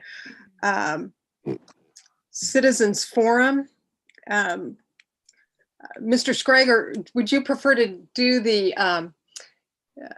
COVID update before or after Citizens Forum?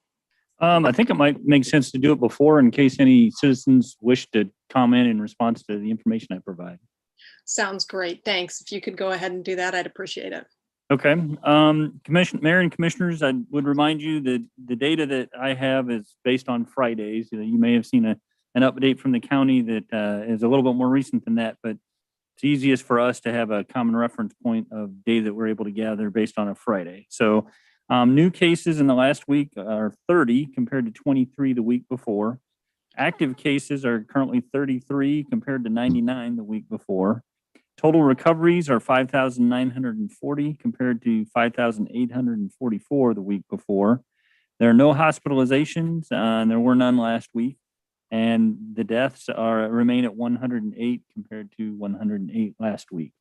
The other thing that I would touch on as it relates to COVID and the face mask topic and kind of everything that's transpired in the last week or so, that understandably there's some interest and confusion about the face mask ordinance and the legislation that has been passed and legislation that's been pending at the Kansas legislature, as well as the governor's action and then the legislative council's action. So as a little bit of a recap, Senate Bill 40 was passed. It limited the governor's, further limited the governor's authority as it relates to emergency health orders and things of that nature.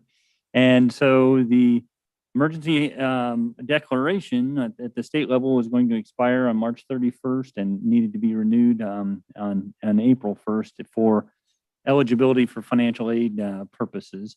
Along in anticipation of that, and somewhat in response to the Senate Bill 40 legislation that also then limited the authority of counties to issue health orders, Salina County Commission took up the topic of the face mask ordinance, and I believe they discussed mass gatherings as well last Tuesday. And so as part of that conversation, a couple of things. There's a very subtle distinction that I think is worth noting in that the Salina County did not adopt the face mask ordinance as a health order in the means that Senate Bill 40 then limited their authority. They did it as a resolution under their more open-ended authority. And so my understanding of their interpretation from their legal counsel is that because of the nature in which they passed the requirements for the face mask ordinance, it was not subject to Senate Bill 40. And you may recall that Senate Bill 40 had some provisions in it about being able to, someone that was aggrieved being able to file in court and be heard in 72 hours. And I think the advice was that that may still take place, but the county councilor felt like they were in a defensible position in terms of the manner in which they passed the face mask ordinance. So then the county commission also had a conversation about the face mask ordinance in and of itself. Individual county commissioners expressed a desire to know what you as the city commission were going to do, and kind of characterized it as the city was driving the bus on this topic. And so the face mask requirements at the county level were left in effect. And I think that was done with the anticipation that it would be on your agenda today. And so we were staffing that up as if that might be the case as well. However, Jason Tiller, the county health officer, wasn't available to attend your meeting in person or to participate remotely. And so I made the call as we were putting the packet together that, especially in light of the conversations and the questions I was fielding at a level of detail that I couldn't answer, that we weren't prepared for you to have a good staff report and support you in a way that you could ask the questions that you wanted to ask as you deliberated. So it is not on today's agenda for that reason. It is on the county commission's agenda again tomorrow. And the county health officer is available next Monday to attend and provide you a report and answer any questions that you might have. So two other things, I guess. One is that there's also been conversation about Senate Bill 263, and that legislation included provisions for financial damages, and possibly it was making provisions for withholding funds at a taxing entity level, a city level and county level, if the face mask requirements were in effect. And the legislation specifically identified a face mask requirement as an action that could cause damage to an aggrieved party or business, and then they could make claim for financial reimbursement. That legislation has May 1st identified as the date in which those rights, those claims might be able to begin. If face mask requirements were in effect from May 1st of 2021 forward, then that could be a topic. However, that legislation has not been passed. We've been in contact with the League of Kansas Municipalities, and they don't anticipate that it's likely to be passed. So we're continuing to keep an eye on that. But I don't want any confusion on your part that is a issue at the moment, that is pending. We're just going to have to keep an eye on it. And with that May 1st, 2021 date, you would have time to react to its passage and the implications of that legislation. The other thing that then took place was, as part of Senate Bill 40, there was a provision that if, in the event that the governor passed a health order or a mandate, then the legislature or the legislative commission, depending on whether the legislature was in session or not, could review that and could override the governor's order. So by way of the legislation, it expired on March 31st. The governor then issued a face mask order on April 1st, and within hours, the legislature overruled the governor's face mask order. And so the governor's face mask order is not in effect. That, understandably, has caused some confusion on the part of some citizens that have reached out to you by way of email saying, well, if all that's happened, why is our face mask ordinance in effect? Or why is the face mask requirement still in effect?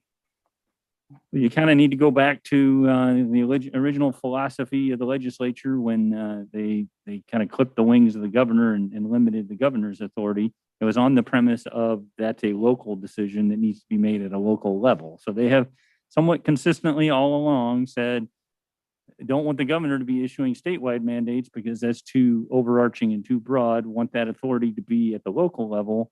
And then Senate Bill 40 has come back in somewhat limited local authority, but not entirely. So that's a long way of saying that, in the last week, the legislation's gone into effect. There's been a number of actions taken, but our face mask ordinance remains valid.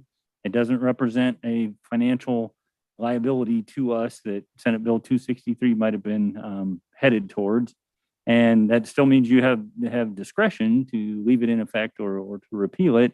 And then my understanding of the county's deliberations are that by the nature of how it is they adopted the face mask requirement, they don't feel like they have exposure or the ultimatum necessarily to repeal their face mask requirements. They're still looking at it as a policy decision that they need to make an informed decision on a regular basis. But the legislation didn't cause them to conclude that they needed to repeal it. Now, Sedgwick County, I think, came to a different conclusion, but I don't know the details of how it is they passed their face mask requirement in the first place. So I rambled a little bit there, but I think I covered the waterfront, and I'd be happy to try to answer any questions you might have. Yeah, I have a couple questions. If the city or the county alone would rescind their face mask mandate, there would still be a face mask mandate in place, correct? On the assumption that one Right. repeals and the other leaves one in effect, it would still remain in effect within the jurisdiction of whoever's requirement stays in effect. So if the county repealed their face mask requirement and ours was in effect, the face mask requirement would still apply within the city of Salina. It would no longer apply in the remainder of Saline County. Not knowing what action the county will take tomorrow, as we look at next week, putting the face mask mandate back on our agenda, I guess I'll look at legal counsel. Is there the ability to write up the motion in such a way that the ordinance is subject to Saline County also approving the removal of their face mask mandate?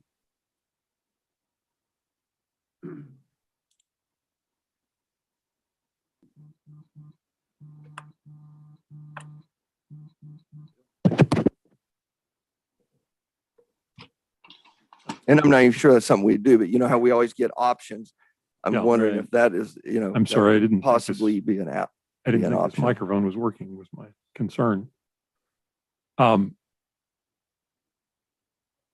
I'll partially answer your question with a question. We do have the first and second reading scenario on anything that we would do with our current home rule ordinance. That is the mechanism by which the city's masking ordinance is in effect. Were you thinking, Commissioner, that condition would be imposed on the basis of conducting a first and second reading both on To Monday? be honest with you, I knew to pass an ordinance, it took a first and second reading. To rescind an ordinance does the same. Yes, to modify the current ordinance does take an ordinance, and that's thus the two readings.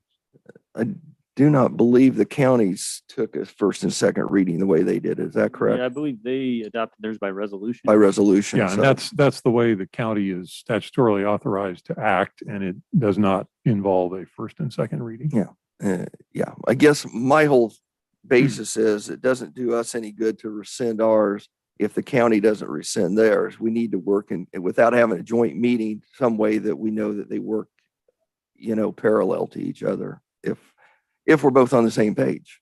I mean, I Well, have no if idea. the county did not rescind its face mask order, we would still be under that order anyway, just because we're in the county. Right. If it's helpful, it is somewhat difficult to approve an ordinance on first and second reading subject to a future condition. Okay. Because presumably you've And it may acted not- in. May not work. I was just asking. Now, I'm just thinking out loud, if the commission wanted to act and also have the benefit of the Saline County's decision, if the commission was so inclined, you could bridge a first and second reading before and however soon after the county's action, you might wish to take it up on second reading. And we could have the ordinance on the agenda, and then if the county did not take action, could we table it to future meeting? Yeah, so your question is we could take action on first reading and then So we could be Yeah, ready next right, Monday. and then but if you- we you chose wouldn't be not to obligated take to- action- you wouldn't be obligated to carry forward on second reading. I think Commissioner Ryan asked if we could just, correct me if I'm wrong, just table even the first reading until after the county took action. Well, I think the question would go to Yeah. both. I mean, if we had the item on our agenda, we Sure. can table it, can't we? Certainly. Another conversation. Are there any other questions from the commission? The final one I would have is, I know it would be maybe helpful next week to have a little bit of background of some of the surrounding counties that have rescinded their face mask orders. I know there have been several. I do know that earlier today, McPherson County extended theirs. I just saw that on Salina Post. So I'm relying on the news media, but have no reason to think that's not true. Well, and just my personal takeaway after watching the county commission last week is that, and I think the county commission realizes this too, is the importance of both of these bodies being in alignment and kind of working cooperatively to, and hopefully, you know, our decisions would align. So if it's something that we would benefit from having a joint meeting to consider, I'd be more than open for that to happen if anyone thinks it would be helpful. But we did designate by resolution that the public health officer, Jason Tiller, and the Saline County Health Department were going to be, you know, leading our response to the pandemic. And at last week's county commission meeting, Mr. Tiller's recommendation was not to remove the mask ordinance just yet. We're getting closer, but I believe he urged patience and made the analogy of it was like a wildfire that had gotten tamped down and was thought to be put out, but there were still embers smoldering, and that the right conditions could certainly bring us back up to the numbers that we saw earlier, and none of us wants that. But at any rate, a tough call, but I think that it would be great if we could meet, if not together, then relatively in short succession and be aligned in this decision. With that, we will open up citizens forum. This is an opportunity for any member of the public to speak, either by coming to the podium or by raising your virtual hand, to talk about any subject that does not appear on today's agenda. I would ask that you keep your remarks to less than 5 minutes. And if you are speaking in person, I would remind you to keep your mask in place when you're at the podium. Thank you. Is there anybody who, we'll start with the people that are there physically. Is there anyone who would like to approach the podium? Before we start, Mayor Hodge, Yes. I don't know why there should be any confusion about this, but there are probably 15 signs on this building that say mask must be worn in this building. In particular, in the back row in this room, you know, just openly defying. You do now because that's all you've been hearing about. You've been seeing us look at you, but you've been sitting here the first 20 minutes in this room with no mask on. And the mask, you know, down to your upper lip is not wearing the mask properly. And whether, you know, we like a rule or not, common decency says at least respect the rule. We get on other citizens for what appears to be their defying certain rules in this country. This is no different. I mean, at least if you don't care about yourself, care about the people who are in the room here with you and wear the mask the way they're supposed to be worn. Really would appreciate that. Thank you. And I would like to remind people that if, for whatever reason, they don't want to wear a mask, there are other means that you can provide input to the City Commission. You can email us. You can attend this meeting virtually. But if you are in attendance, I just want to reinforce what Dr. Davis said and reiterate that you are expected to be wearing a mask, to be wearing it properly, and to keep it in place at all times. Thank you.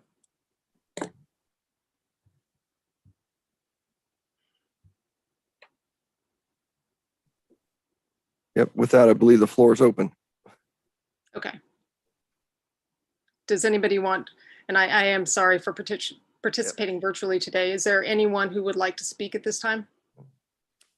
Thank you. If you could give your name and where you're from.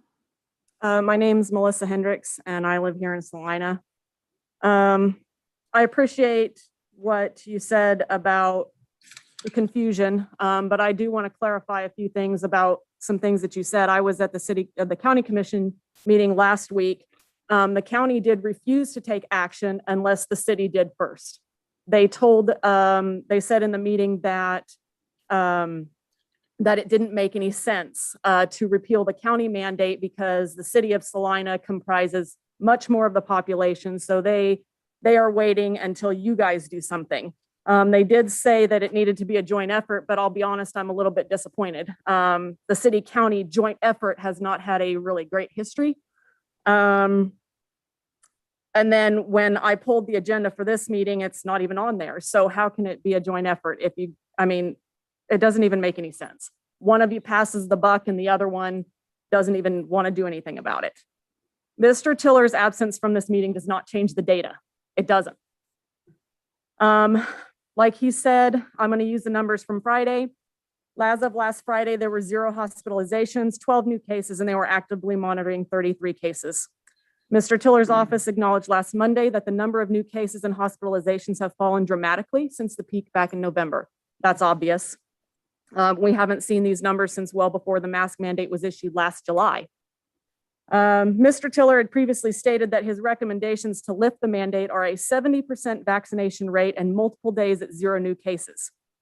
And I want to point out a couple of statistics of significance here regarding Mr. Tiller's recommendations. And that is, 1, a recent poll by a local media outlet has shown that only 52% of respondents say they will take the vaccination.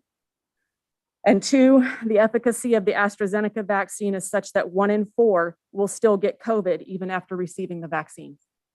Are we going to keep everybody in masks because 25% of the people that received the AstraZeneca vaccine can still get COVID? When pointing out these statistics at the county meeting last week, Mr. Tiller backpedaled and said that his lofty goal of 0 new cases is not eradication. And I'm just not entirely sure how it doesn't fit that definition, but I digress. Anyway, the city ordinance also contains language that states that the city of Salina must remain flexible to account for the evolving nature and scope of the unprecedented public health emergency posed by COVID-19. So let's be honest here. Recent numbers do not justify continuing the mask mandate. There's a downward trend in number of cases, number of deaths, and hospitalizations. And that's not only in Saline County, but that's across the state. The county allowed the public health order to expire 2 weeks ago regarding gathering restrictions, and we have not seen an increase in cases. We have not seen an increase in cases from spring break travel, which was over 2 weeks ago. One of the county commissioners stated last week that there have been several large events that have taken place in the city where people were not wearing masks, and we have not experienced increased cases from those events either. And this is probably the part that frustrates me the most. You allow our kids to play close contact sports without masks, breathing in each other's faces and sweating all over each other for an hour or more, but it's not okay for those same kids to sit next to each other in class without a mask. Nor is it okay for me to sit at my desk at work without a mask where the nearest person is 15 feet away and we are separated by not 1, but 2 plexiglass barriers. The exceptions that were given as to who must wear a mask or not are arbitrary at best, and the reasoning behind these exceptions is exceptionally murky. So let me be clear in saying that lifting the mandate is not telling people not to wear a mask. I think that's where the confusion is. By lifting the mandate, the commission is not telling people who want to wear a mask that they cannot. And it is not telling people that do not want to wear a mask that they must. It does not affect people that support masks at all. They can continue doing what they're doing. Ms. Hendrick, could you? Yes. It's been 5 minutes, so if you could finish up, I'd appreciate it. Well, that was a quick 5 minutes. I'll make it quick. Repealing the mandate puts the decision back in the hands of the people that you represent, whereas it should have been all along. It's giving people both the businesses and the rights to choose what is best for their situation. Numerous counties larger than ours have ended their mandates, along with several smaller counties. Shawnee County, Sedgwick County, Barton County, neighboring Dickinson County, and Brown County are just a few of the ones that have ended recently. I just read today, as Commissioner Franz said, that McPherson County has modified their recommendations, but they are just that, recommendations. It's not a mandate. Even the governor's statewide mandate that she tried to reinstate was overturned, and the joint statement issued by the members of the Kansas Legislative Coordinating Council was spot on. They said that public health mandates should be short-term, data-driven, and reserved only for pressing emergency situations. They should not be used to dictate Kansans' daily lives year after year, and they go on to say that there is no data that supports a continued statewide mandate. None of the facts today have been denied. Fear is not a reason to justify continuing the mandate. Control is not a reason to continue justifying the mandate. Data should be the only factor driving our decisions, and the data that we have in front of us does not justify continuing the mandate. Thank you, Ms. Hendricks. I don't believe there's even one person in this room that has a crystal ball or can predict the future. It's time to lift the mandate. Thank you, Ms. Hendricks. Is there anyone else who would like to speak? Dalton McDowell, Salina. Commissioner Mike, Commissioner Rod, and Commissioner Carl. You three can end this mandate today. You have the voting majority. Why don't we end this? Because the county commission Tuesday stated they're waiting on the city of Salina. Well, the city of Salina is saying they're waiting on the county commission. Are we just going to play this back and forth for months on end until January, when three of you very possibly might not be on city council? Are you guys going to do something? It's ridiculous with the mask mandates. I go all over the state for my company, what I do.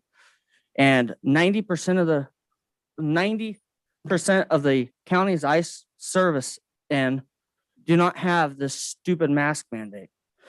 I service in a Northwest Kansas county that was number 4 in October for COVID-19. They dropped theirs mask mandate not very long after they put it in, once the numbers went down. When are the numbers in this county are not going to go to 0? There's no possible way. It's too big of a county. You're not going to get 70%. Jason Tiller backtracks half the crap that he says. It's time that you three do something so that because it ain't going to get done. County commission is throwing it back on you. You guys are putting it on the county commission. It's time that somebody does something. This sitting idle crap is ridiculous. Thank you, Mr. McDowell. Is there anyone else who would like to speak?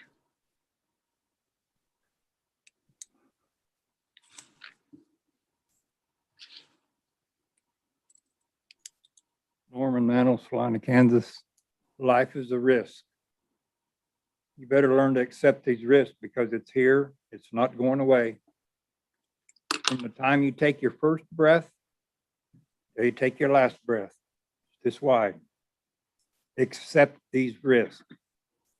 It's not nice, but you're going to have to accept risk because you can't get rid of it. It's going to get worse. You're not going to make this go away. There's more behind it. This stuff is starting to regenerate. It's double mutations are appearing around the world. So we're going to have to learn to accept the risk, whether we like it or not. We've had risk in the past, and we're going to have risk in the future. Thank you, Mr. Mantle. Is there anyone else?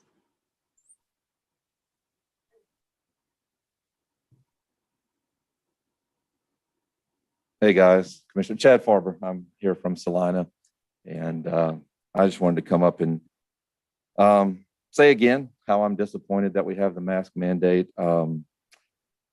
As was mentioned a little bit earlier, there were 33 cases being monitored by our health department for our entire county.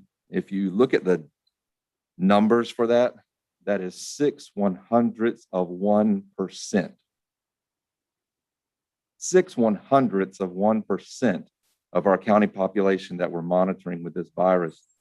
And because of that, we mandate that everybody wears a mask. And to me, that seems very silly, seems preposterous. But I think a bigger issue here, and perhaps council could help me understand this, from what I've read in Senate Bill 40, these mandates are going to be in the hands of the county commission. Can I ask a question, or is that, or is this just a time for me to talk? I don't know how the This is procedure generally works. a time, this is generally a Okay. time for you to All right. talk. Well, I've read through Senate Bill 40 and it says, and I mean, I can quote it. I'll use it for my time here, I guess, so that everybody is aware. It says the Board of County Commissioners of any county may issue an order relating to public health that includes provisions that are less stringent than the provisions of an executive order effective statewide issued by the governor. Any Board of County Commissioners issuing such an order must make the following findings and include such findings in the order, and it goes on from there. So what I'm saying or seeing in that is they are referring to the county commission as the Board of Health for the county, and I believe that is how it has been viewed in the past. So it may be a moot point that we even come before you guys as city commission, asking you to remove a mandate. Do you see where I'm coming at from that? I do believe that one of the big issues in our city is the fines that the city commission has placed upon our citizens. And I don't think anybody in here would argue that our citizens have been through enough over the last year. It's time to, if you're not going to remove the mandate, at least pull some of those fines off of our small businesses, off of our individuals, remove your boot off of the neck of the citizens, and let us try to recover from this virus that is hurt so many people. People have lost lives. People have lost their friends. And if it's a fine that can be removed, I think at least that would be a symbol of goodwill towards our community. Again, I'm not going to address the mandate because I don't believe you guys are in the position to do that. I believe that's going to fall back to the county commission. But with the data that is given, and Ms. Hendricks gave a lot of data earlier, it seems a little silly. Sedgwick County removed theirs. They were averaging 82 cases per day. We're way, way, way below those numbers. We have 0 hospitalizations. We have successfully flattened the curve. We have successfully removed the limitations on our hospitals and our hospital workers, which was the main purpose of why we put this plan in place. And it's just time to move on. It's time to get back to where we were and keep moving forward as the city of Salina, as I hope we can do. We can continue moving forward. Thank you, Commissioner. Thank you very much, Mr. Farber. Just one correction. We have not removed the restrictions on hospital workers. No, I was saying we haven't flooded the hospital with hospitalization.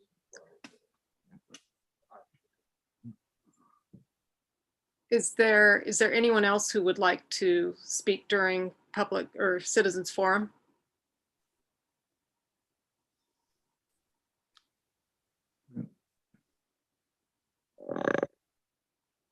Doesn't look like it, at least Okay, not thank here. you. I don't know about virtually. Okay, is there anyone who's participating online who would like to comment during this time? I see a couple of members of the public, but I don't see any hands raised.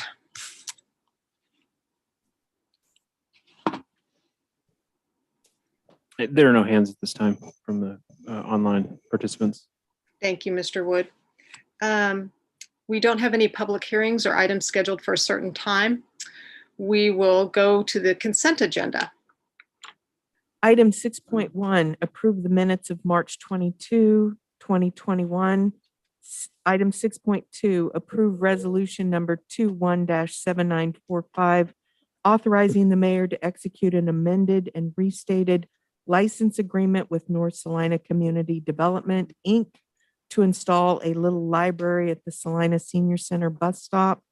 Item 6.3, award contract for 2021 minor concrete pavement repair, project number 21018C to Davis Concrete Construction in the amount of $44,354.80 with a $2,217.74 construction contingency, and authorize the city manager to execute the contract. Thank you. Are there any items that a commissioner would like to pull from the consent agenda? I'd like to pull item 6.3, a minor question, but I would just like to be able to address that. Okay, any other question or any other items to pull from the consent agenda?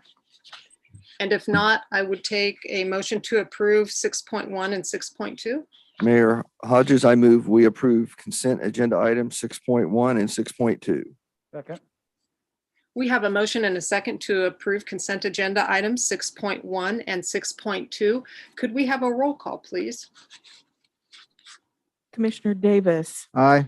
Commissioner Franz, Aye. Commissioner Hoppeck, Aye. Commissioner Ryan, Aye. Mayor Hodges. Aye. That motion passes 5-0, and we will return to item 6.3. And I don't expect a presentation, and I'm hopefully that the city manager can answer this, but this is compared to a lot of concrete projects we do, pretty small. And if I understand it correctly, and I don't know, I guess it does kind of address it, but this is primarily for spot patching to serve as a base for other overlay projects that are going to be done later in the season. This is not the major concrete repair rehab that we do to major concrete streets.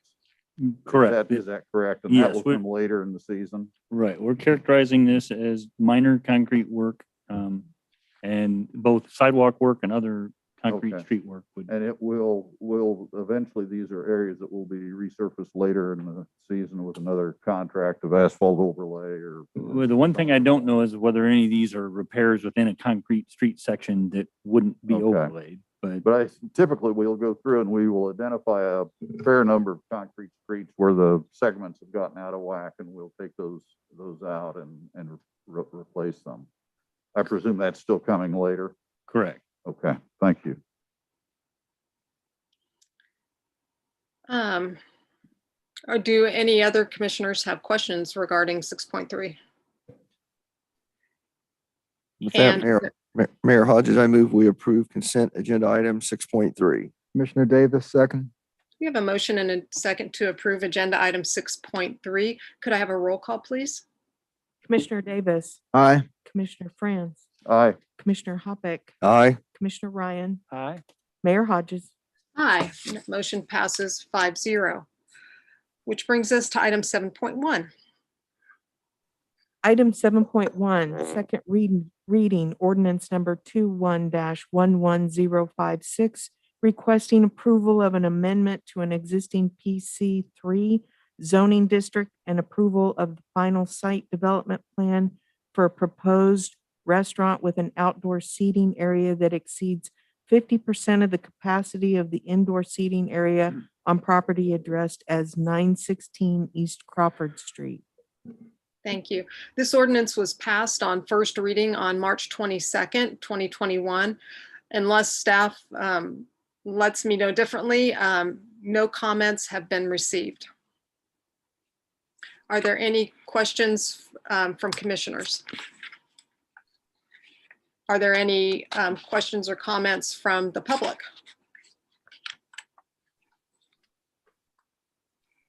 None. Okay. With that, I'll bring it back to the commission for further discussion or action. Mayor, Commissioner Ryan here. I move we approve ordinance number 21-11056 on second reading. Commissioner Davis, second. We have a motion and a second to approve ordinance number 21-11056 on second reading. Could we have a roll call, please? Commissioner Davis, Aye. Commissioner Franz, Aye. Commissioner Hoppeck, Aye. Commissioner Ryan, Aye. Mayor Hodges. Aye. That motion passes 5-0. Item 7.2. Item 7.2, first reading ordinance, charter ordinance number 40, exempting the city of Salina from the provisions of KSA 12-1697 and providing substitute and additional provisions on the same subject relating to the promotion of tourism and convention, authorizing the levying of a transient guest tax by cities and repealing charter ordinance 35. All right, Mr. Wood. Mayor and Commissioners, Jacob Wood, Deputy City Manager. Back in July of 2019, City Commission passed a resolution that expressed support for a public-private partnership with a group of citizens called the Salina Athletic Partners. And that intent with that resolution was to provide support for a project that would improve our baseball facilities throughout the city. That included things at Billbrook Park and also at the Berkeley Family Recreation Area, or what was formerly known as East Crawford Recreation Area. That resolution specified the intent of the City Commission to take a look at transient guest tax as a funding source for what would be the public side of the public-private partnership as far as the funding goes. Obviously, between July of 2019 and when the project actually started, there was a pandemic that happened, so that was kind of put on hold for a while. We did come back in July of 2020 with Salina Baseball Enterprises and kind of do a modified project that got Dean Evans Stadium off and running. And that part of the project was a commitment from Salina Baseball Enterprises to actually just do Dean Evans. There were no public dollars placed on that part of the project at all. A couple of weeks ago, the City Commission expressed interest that we bring this topic back up and discuss transient guest tax again as a way to fund future projects. That would be with the intent to continue to partner with Salina Baseball Enterprises, Salina Athletic Partners to do additional projects in the future. Transient guest tax is something we've had in place for quite some time. In 1977 is when we actually started transient guest tax at about 2% rate. And the last time we increased transient guest tax was in October of 2009, and that is when it went to the current rate of 6.7%. This is done with a charter ordinance, and just the charter ordinance allows us to do something. It allows us to get out of what would be called a non-uniform state law. So you'll see transient guest tax are not uniform across the state. State law allows us to individually choose what rate we would set, and that would need to be done with a chartered ordinance. A charter ordinance requires 2/3 majority vote of the members of the governing body, so 4 out of 5 to pass. And then it's also subject to a 10% protest petition. So after this is approved, if you approve it on first and second reading, there'll be a period where we have to wait out if citizens decide they'd like to put a petition. Then that the ordinance would have to go to a vote of the people before it would be approved. So the timeline for this, if you approve it tonight on first reading, we'd have second reading next week, and then we'd have it would have to be published in a paper for a couple of weeks, and that would start the 60-day protest period. So if you did that today, if we started this ball rolling today, the protest period would end on June 26th, and then we would be able to actually start the transient guest tax on October 1st. And actually, there's a little bit of play in that time frame. If you wanted to push this off a few weeks, you could do that, and we would still hit that October 1st date. Transient guest tax has to go into effect at the start of a quarter. So the October 1st is as soon as we could do it, but we do have a little bit of time between now and then if you wanted to make some changes or think about this in a different way. So the current transient guest tax at 6.7% is split among several entities. Most of it goes to Visit Salina, 3 cents of that. We have some that goes specifically for cultural arts, regional marketing of the CARM program. And then we have some that goes specifically for marketing for TPEC and then the Oakdale Kenwood Park area. And then we have 2 cents that goes to TPEC operations and 1 cent that goes to the TPEC capital. If you were to pass this ordinance the way that it's written, we don't anticipate to change any of that at this time. We would have to probably talk with the chamber and make sure that the agreement that we have with them just kind of stays consistent, even though the rate would increase. So we would want to make sure that we have all those things ready to make that happen. But the intent here would be to leave the chamber hold harmless. We wouldn't want to take any additional funds for them. Let's see here. On the fiscal note, I will say what we have put forward here would be an increase from 6.7% to 8%. I mean, that's what has been discussed as part of the baseball enterprise project all along, was an increase to 8%. We think that will produce about $350,000 a year. It's really hard to get an average right now with the pandemic. The hotels were obviously hit pretty hard. So what we were kind of doing before pandemic time, we feel like would be about $350,000. It's really hard to say where we would be if we were to run that number specifically today. What we had originally been asked from the Salina Athletic Partners was to do the total project cost was around $8 million, and they had asked for us to put $4 million towards that. So that $350,000 over 15 years would be about that $4 million. Now, those numbers may have changed. We probably have to relook at that and see how much we could actually generate based on the amount of tax that we have coming in. And we just don't know what that's going to be at this time. So your options tonight are to approve on first reading Charter Ordinance number 40 that would exempt us from provisions of KSA 12-1697 and then provide the new rate at 8%. You could approve that ordinance with changes. We could postpone this consideration to a later date and time. Or you could deny the charter ordinance altogether. And I'd be happy to stand for questions. And there are members from the chamber and Visit Salina here as well that may wish to speak on the topic. All right. I'd be happy to offer the floor to the chamber or Visit Salina before we turn to questions from the commission. And if there are any representatives from Baseball Enterprises at the meeting who would like to speak, I would invite you all up to the podium. If you want to speak.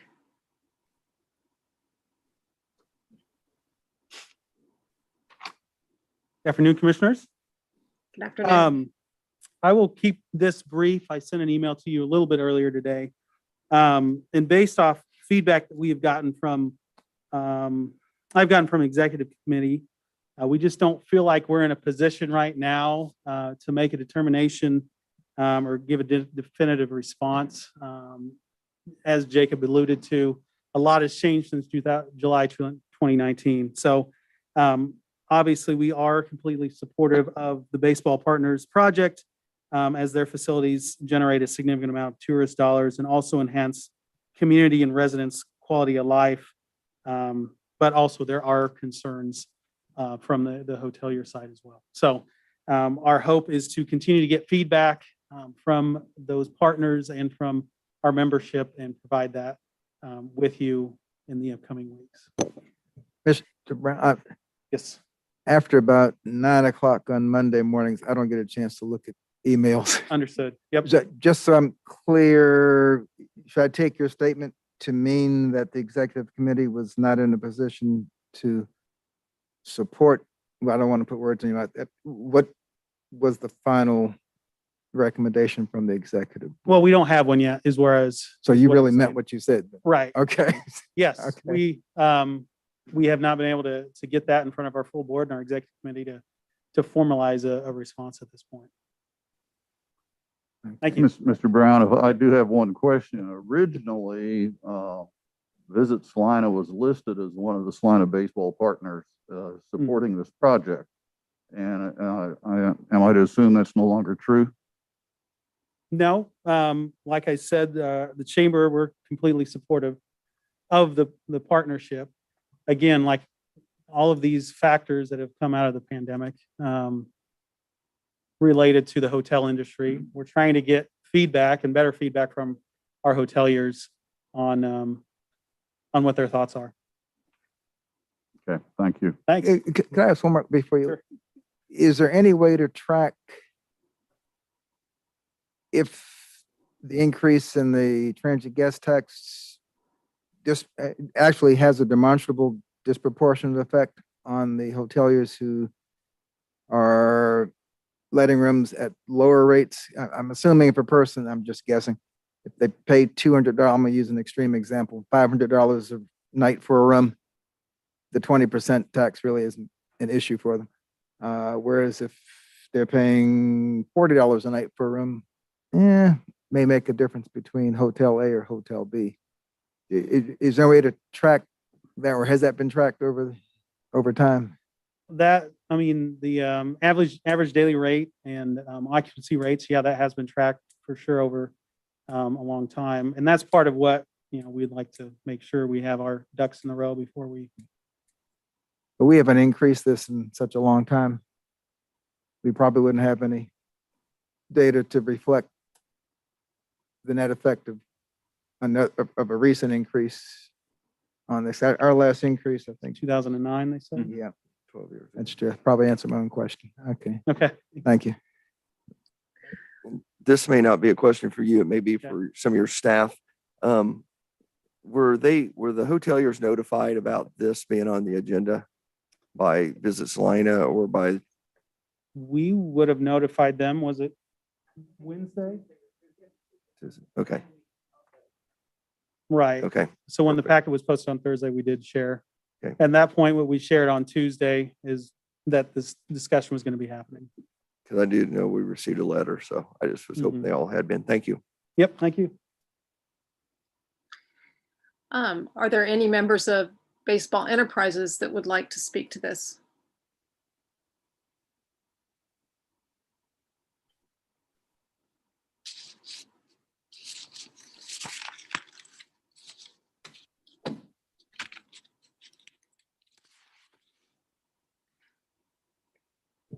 Doesn't look like it. Okay, great, thank you. Well, then we'll return for commissioners to ask questions for staff. I'm not sure how much mine's a question as comments also. I was the one that I think originally suggested that we address the funding of Baseball Enterprises, our portion through the transient guest tax. As I think Mr. Brown mentioned, there have been changes of circumstance from what was it, about a year and a half ago, we were discussing this. One of them is the 1/2 cent sales tax went into effect that we weren't anticipating for the county jail.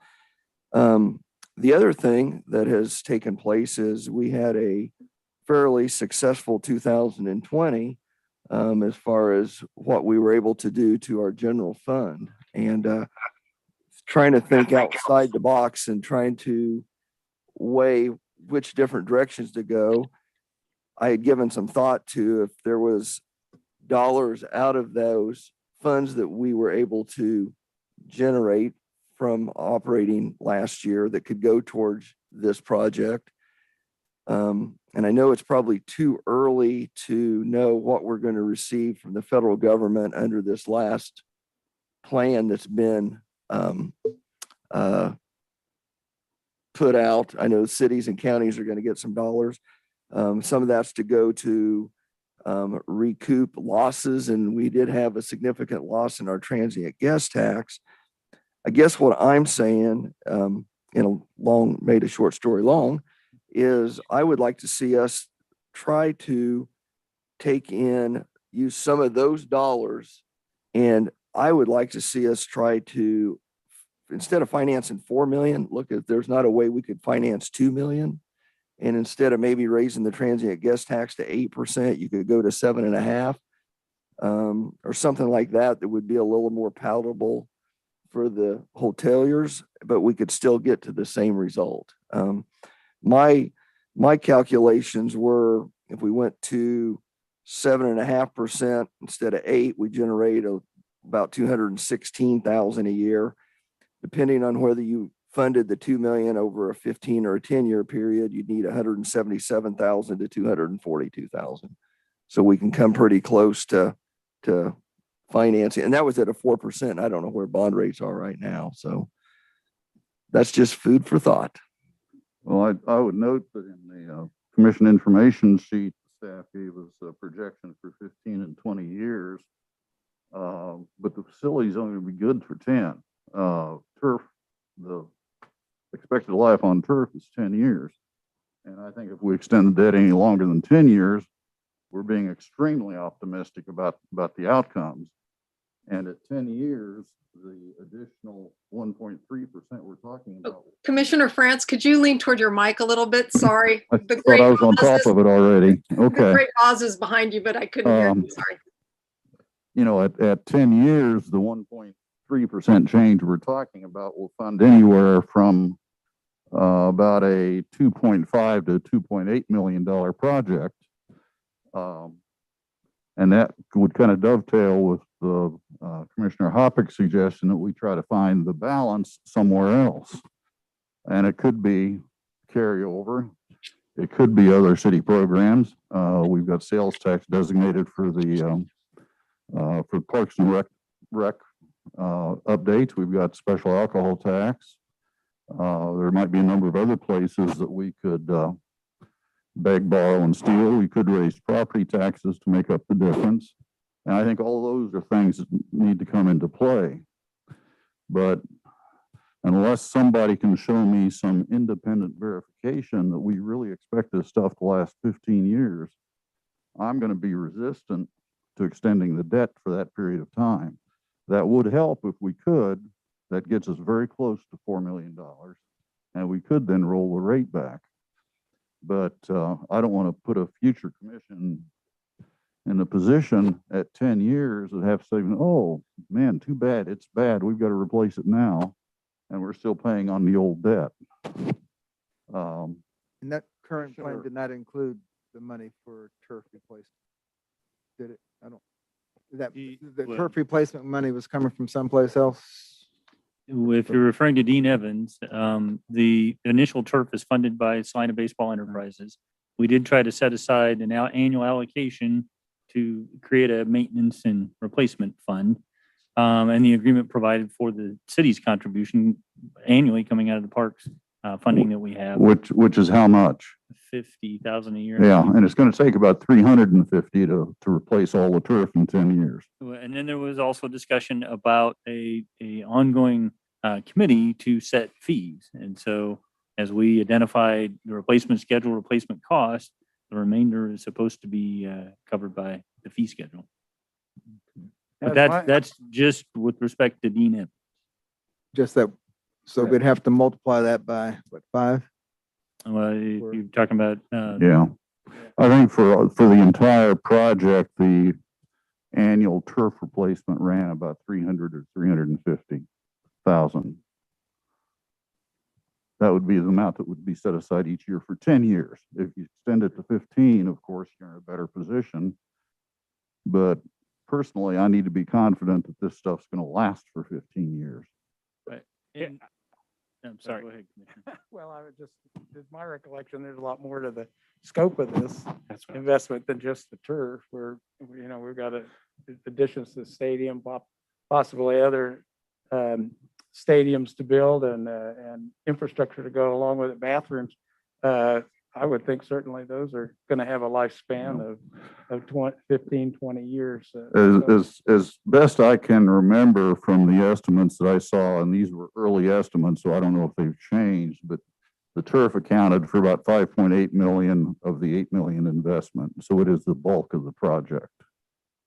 And my understanding of prior governing body conversations was that you wanted it on your agenda to get this ball rolling. Yes. And regardless of what it might actually generate, recognizing that we're going to have to go through the recovery, and it may not fund the original plan, but something was better than nothing, and you wanted to start sooner rather than It would later. probably not at the outset, but I do think we need to get the ball rolling. I'm just saying I'm not trying to be obstinate about this, but I do want to make it very clear that there are some very tough issues we're going to have to hoe through to get to this point. It's not, we can't print money in the basement of City Hall. It has to come from somewhere, and that's typically another program or extra money we might get for the COVID reimbursements or extra fund balance we carried over, or other programs or other tax increases. So and none of those things are very easy to do, because I would bet of the extra carryover we have from last year, all of us have a list of things. And my guess is we've spent all of that, at least mentally. We could all have places to put that. And this is, one more competing factor. And I'm not opposed to including that. I just, this sounds like a discussion for the strategic planning session. Question for staff. According to the timeline, the new transient guest tax would go into effect October 1.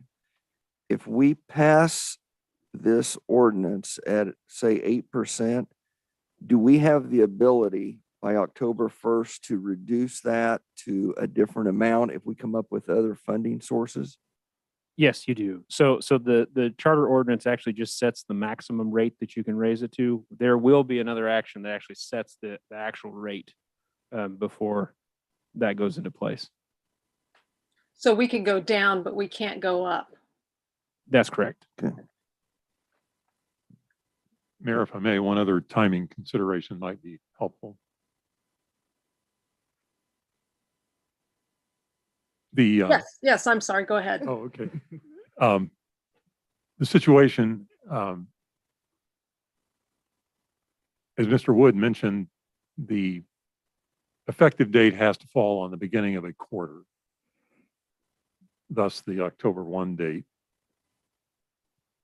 The ordinance that actually levies the tax, not this charter ordinance, but the ordinance that would come after levying the tax, has to arrive at the Department of Revenue at least 30 days prior to the effective date of the tax. So that's what prompts the working back. Regardless of what quarter we would be dealing with, we'd be looking backwards at least 30 days, knowing that we had to consider on first and second reading the ordinance actually levying the tax prior to that 30-day window in which the Department of Revenue must have notice of the change. So basically September 1st. Yeah, obviously they Yeah, have. it would have to be to them by September 1st. So we would have to make that decision in July or August. Well, if the kernel of the idea is to amend down to 7.5, I just go on the record and say, I'm comfortable with that Well, idea. I'm comfortable with passing it at 8, knowing that there's the opportunity to hopefully backfill that a little bit and to maybe take some of the burden off of the transient guest tax. Again, and I know that number starts looking large, but if you go from 8% to 7.5 on the transient guest tax, you're 50 cents on $100 room. So it looks that, what we're doing wouldn't be significant. I think it would be trying to make the right statement. I don't know if we get there or not, but And it certainly gives us a chance to watch what happens and to make some of these other decisions moving forward. I'm just, I guess one of my initial concerns was the length of lead time it takes to make this effective before, the new transient guest tax going into effect October 1st. The first money received on that is now in 2022. So it's looking like 9 months down the road before we start seeing any cash flow from this. And at that point, we can start making decisions about when we can initiate the project, when we think that cash flow is sufficient to support the debt. And, maybe we do that in 2 tranches. Maybe we do it in $2 million tranches based on production of the tax. I don't know. But I think it's important to get the process started, despite my earlier negativity. How much pressure would we put on ourselves to find alternate sources of income if we know we have this in our back pocket? Because I don't know what it's going to be, but I guarantee you there are going to be 5 other things coming up between now and then for immediate needs for money. And I just hate taking the pressure off because no one's going to be lobbying hard to get that reduced from 8 to back to 6.75 or 6.7. I know, in small amounts, it doesn't seem like a lot, but like you go to New York City, okay, whatever the hotel is advertised, add 1/3 because that's what the taxes are. Yeah. But Personally, I would rather see it at 6.5 or 7.5 or 7.7 as opposed to 8%, simply because that keeps us a little further from the top rates in the state. It still leaves us in that middle range somewhere, which is a decent place to be. Um, I'm sorry, I don't mean to interrupt. Once the questions and the comments are concluded, I just had a couple of questions myself. I share Commissioner Francis' concern that we're looking at 15 and 20-year debt cycles for a product that, at least from what I recall, had the maximum lifespan of 10 years. So to me, that one of the big concerns is going to be, if we're issuing debt, can we get it paid off in 10 years? And then the second thing was, I know that we had kind of talked around this earlier, but what exactly do we need to be putting back to annually to replace the turf fields? Commissioner France mentioned a $350,000 annual commitment that we needed to be putting back. I may have misunderstood that, but I think that's been brought to us in the past. And I just wonder if any staff has information about what we're going to need to be putting into our sinking fund for turf replacement. I'm sorry, but I don't know that I have any new information other than the provisions that we made in the agreement in terms of that initial investment on our part and the part of Salina Baseball Enterprises, and then an annual allocation. I do know that, some decisions were made about the turf itself and what turf was installed at Dean Evans, and I think it's a higher quality turf, which may carry with it a higher replacement cost. And there are also additional sections purchased in anticipation of needing to replace the baselines and batters boxes in certain high wear areas. So we are having conversations about needing to monitor, kind of the life of those replacements, the life of the turf overall.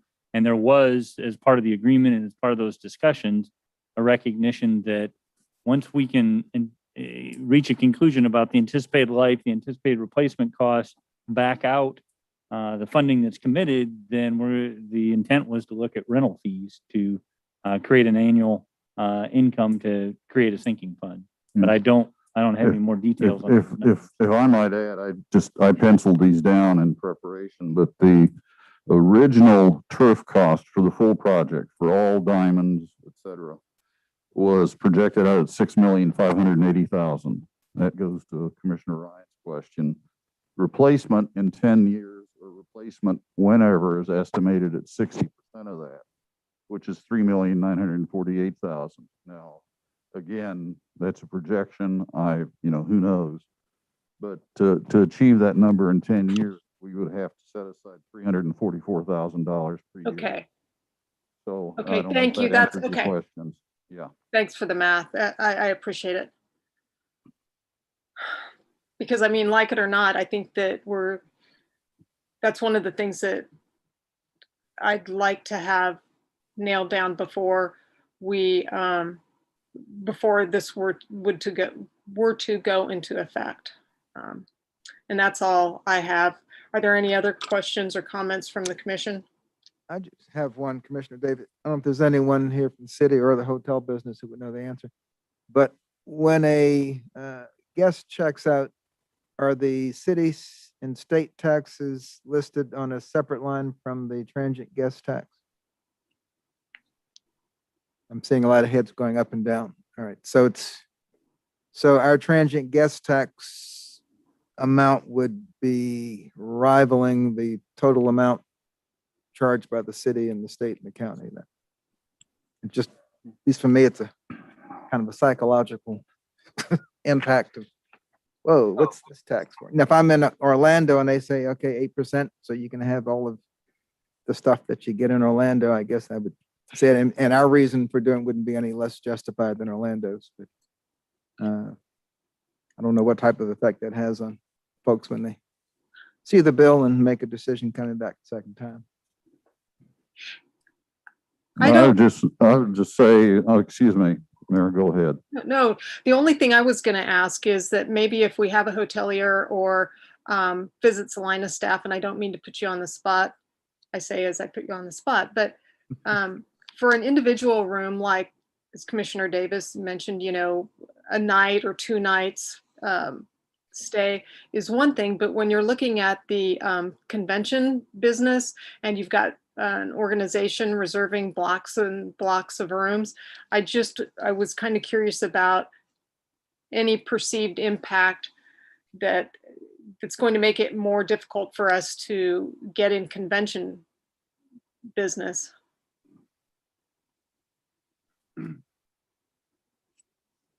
I don't know that you put the question to me, but I know that has been an expressed concern, in previous conversations.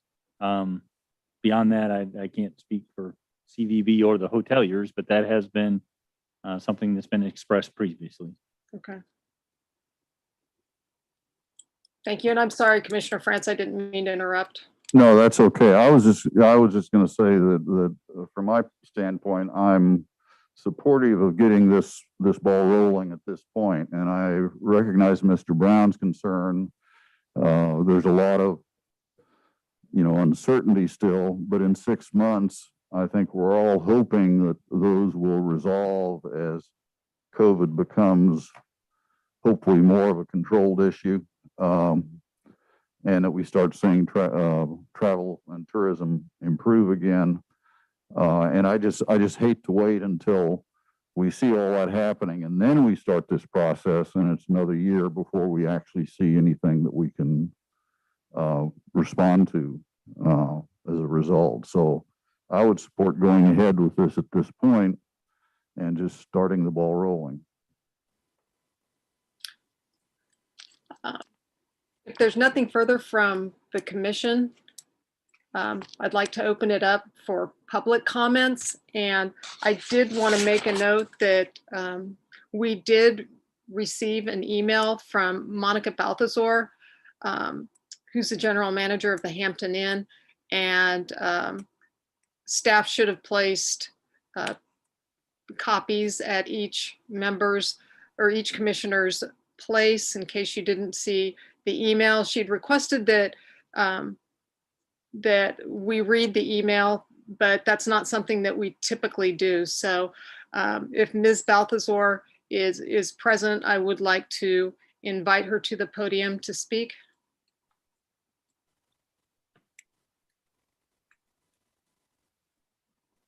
Good afternoon, Commission and City Manager. I am Monica Balthazar. I'm a 36-year member, a resident of Salina, and I'm a 6-year General Manager of the Hampton Inn.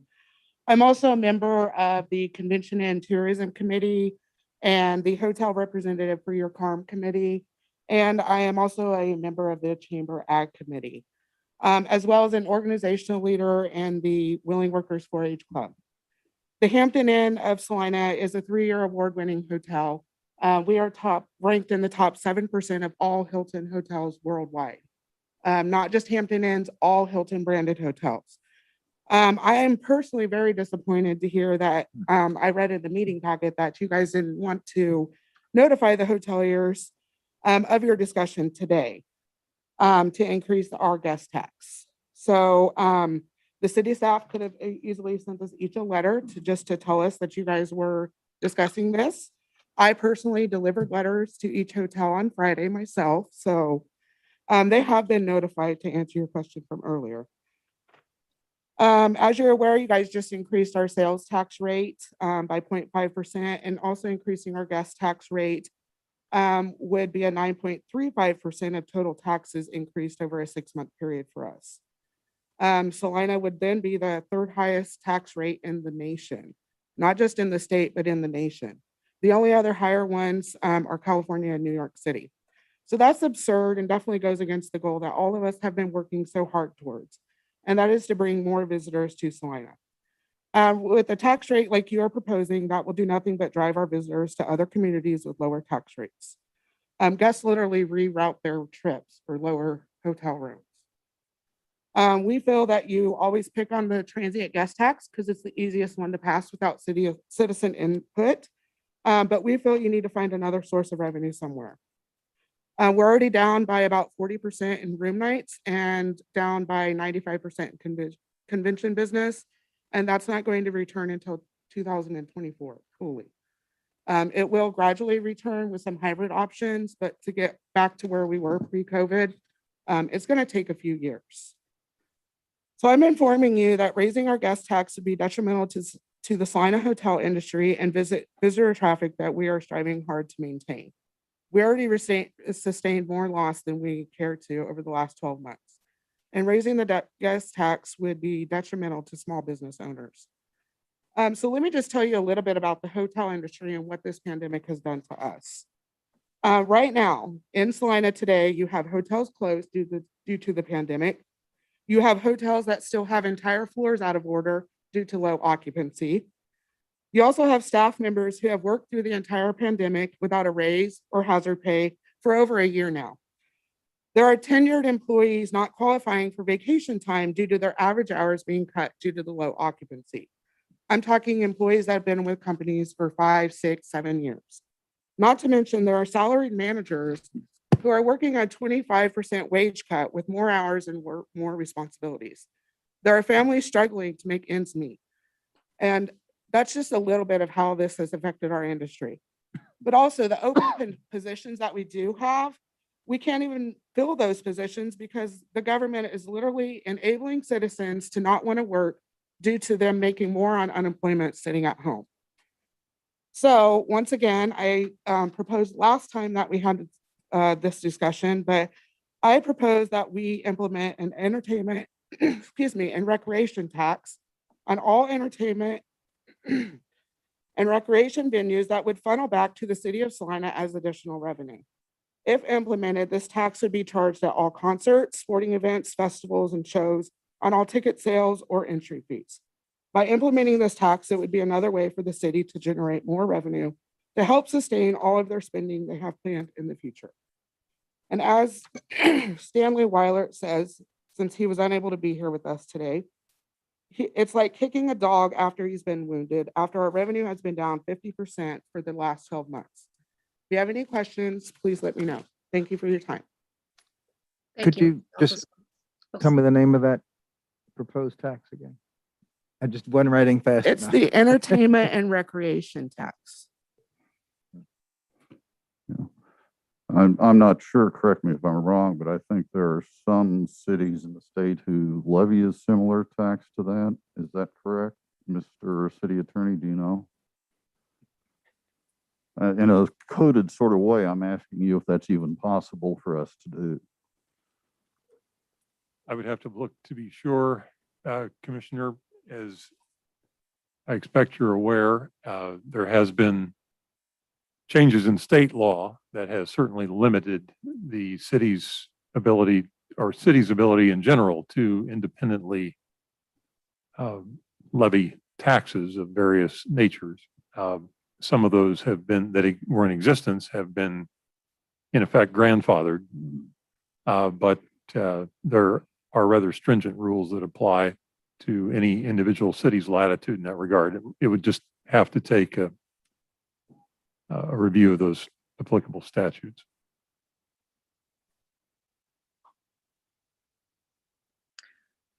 Are there any other comments or questions from the public?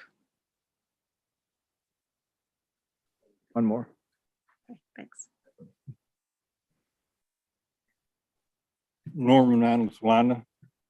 No taxation without representation. The key word here is transient.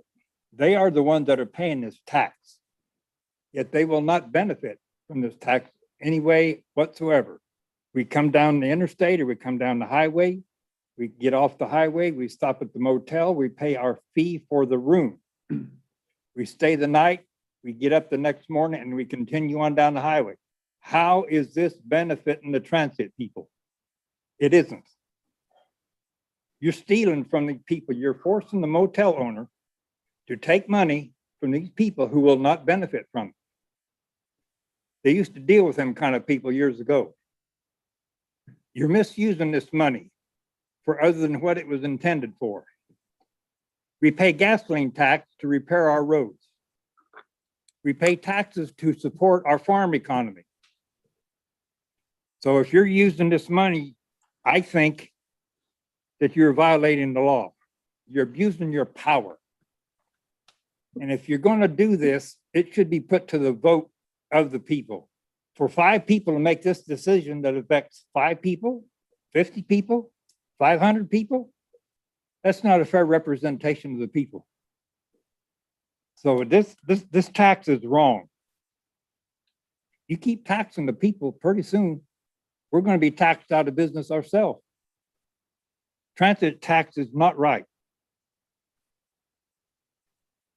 Thank you, Mr. Mantle. And just to be clear, because we're proposing making a change to the charter ordinance, this would be subject to a citizen protest petition that would force it to a general election vote.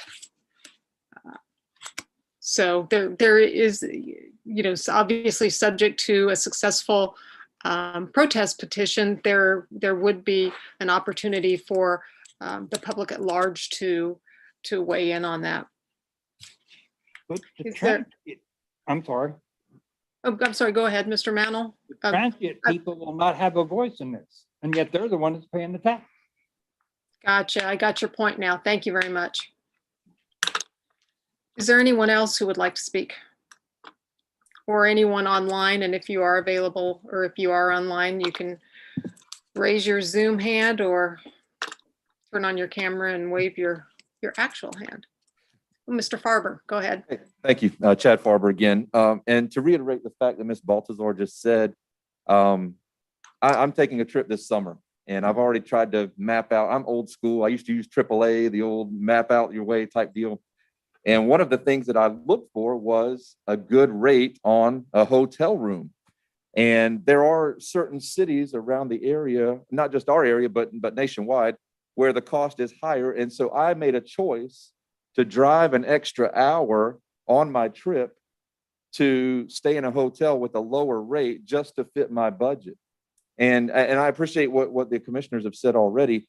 It's the 5%, or it was 50 cents on a $100 room or what have you. But if our rooms are not being filled, we're still losing money, even though we increased our rate. And you guys are in a tough position. You have to fund things, but you also have to balance that issue between funding and hurting our local economy. And I think that's, again, what I mentioned a little bit earlier. Our economy is already struggling, as Ms. Baltasar alluded to in detail. I don't know that this is the right time or the right place. If there are other areas to look, that would be a good idea as well. But again, I think all of us are on the same page. We want Salina to be better. We want to better Salina. And I don't have the answer. I don't know where we would get those funds from. But just to her point, yes, people will skip Salina and go stay in another city if the rates are higher due to that line item that Mr. Davis or Commissioner Davis mentioned a moment ago. And word gets around. With regards to that, where are the transient tax rates statewide? Do we have an answer for that, and where that would put us? I'm glad you asked that. We are currently ranked 16 out of the 28 cities in the state that are greater than 12,000 population. If we made this change in full to 8%, we would still be ranked number 9. There are quite a number of cities. 8% is the most common rate used statewide. So it does put us higher in comparison, but it's still very much within the range within the state. If we went to, instead of 8%, 7.7 or something like that, then of course we would rank much higher, and it would still be very much in the mid-range of rates charged around the state. And that's just a question I had. Sure. And I know motel rates or hotel rates vary from city to city. Yeah. With our rates and with that transient rate and with our sales tax, are we way above or way below? Again, that would be. I'm glad you asked, because I've done that too. I mean, we are also ranked about 16th in the state among those 28 cities that are larger. So again, we're very much in the mid-range. Even with the increase? Even with the increase. And I believe, I could be wrong, but when they quote you a rate, they're not quoting you your total rate with taxes and transient guest tax. So if you're just going somewhere because they have a lower room rate, you have no clue right now what their transient guest tax is. Find that out on the back end. Yep. So good luck. Glad I could get some information out there for you. Thank you, Mr. Farber. And I would like to reiterate that staff did a really good job of preparing the staff report, and it does have tables with precisely that information in showing where we would rank, with any kind of an adjustment to the transient guest tax. Anyone else? And if not, I will bring it back to the commission for further discussion or action. If I could ask one question of staff, would it be possible, instead of scheduling second reading next week, is to allow 2 weeks so as to provide some additional notice for the hoteliers to have conversations about this? Well, if that's the reason which I was going to ask, I would really wonder whether we should even delay our first action. I mean, I'd like to hear from the hoteliers, and I'd really kind of like to see what our Chamber of Commerce finally. My preference would be to do the first reading and then just delay the second reading. That's one of the reasons for a second reading, is to give the public additional opportunity to comment. And I think it would be reasonable to extend that an additional week. I'm just trying to think of the times that we've not approved something on second reading. Yeah. There is that, and I think that you both make a good case to take a little bit extra time with this, and I'd love to hear from Commissioner Hoppick and Commissioner Ryan what your thoughts are on going ahead and holding a first reading today, and then delaying the second reading for a couple weeks. Yeah. Do we need it? Do we need that to be part of our motion to delay the second reading for 2 weeks? Because usually we do it the next meeting. I'm looking to legal counsel. It's always just been a practice more than a policy, as far as I know, but. Yeah, Go ahead. I assume if that's the wish of the collective wish, it would be good to Make address that part of the motion. Yeah. And I think that would be good. And again, I asked the question earlier because even though the staff did not notify the hoteliers, I believe they were all notified. And again, not with any too much timing, but I think an extra week would not be a bad idea. Which would be my reason for tabling this for a week and then taking the first. I've never known us to kill something at the second reading. So Commissioner Davis, that would be doing the first reading on April 12th and the second reading on potentially, if it passed, the second reading on April 19th, whereas the other option to incorporate a delay would be to address it today on April 5th and then do a second reading if it passes on April 19th. So either way, we're looking at the 19th as the second. I'm a little, and I guess I'm still not sure if the hoteliers were notified through official channels. I mean, we would never do a development agreement without notifying everybody. We would go to great pains to get the list of every homeowner or property owner in that area that would be affected. I don't know whether we gave the hoteliers the same courtesy because this is a tax that affects relatively few people in town. At the staff level, there was not a formal notice provided to the hoteliers.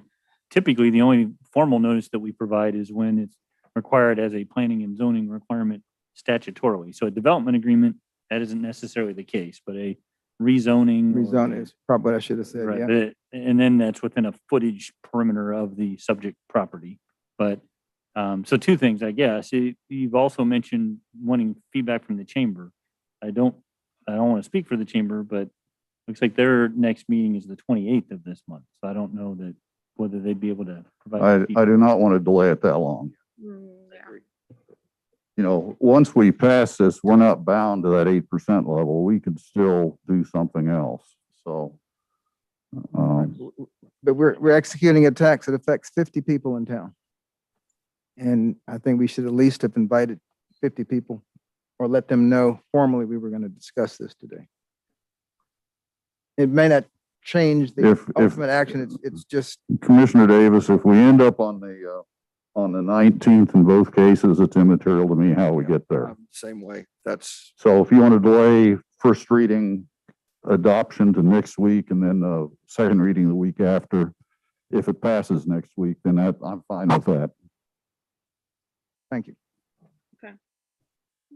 So I should make a motion to table this Um, to next week. What is it? Mayor, I'm sorry, go ahead. Mayor, if I may, Yes, please. Mayor, if I may, Greg Banks, legal counsel, just that technical point that is understandably just that.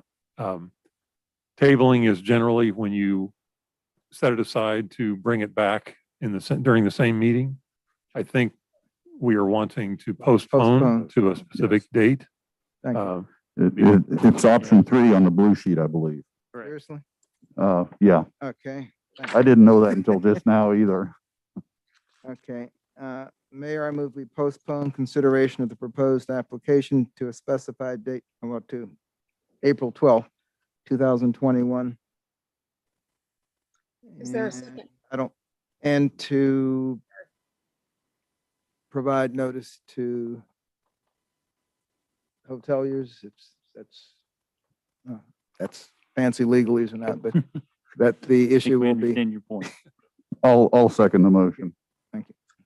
We have a motion and a second to postpone consideration of charter ordinance number 40 to Monday, April 12th, and provide staff direction to contact hoteliers and to notify them. And any further discussion? And if not, we will have a roll call. Commissioner Davis, Aye. Commissioner Franz, Aye. Commissioner Hoppick, aye. Commissioner Ryan, Aye. Mayor Hodges. Aye, and that motion passes 5-0. So we will take this up again on a week from today. Thank you. That brings us to item 7.3. Item 7.3, authorize city manager to execute an application with the Kansas Department of Transportation for the Broadway Boulevard Median and Bicycle Lanes project. All right, Mr. Stack.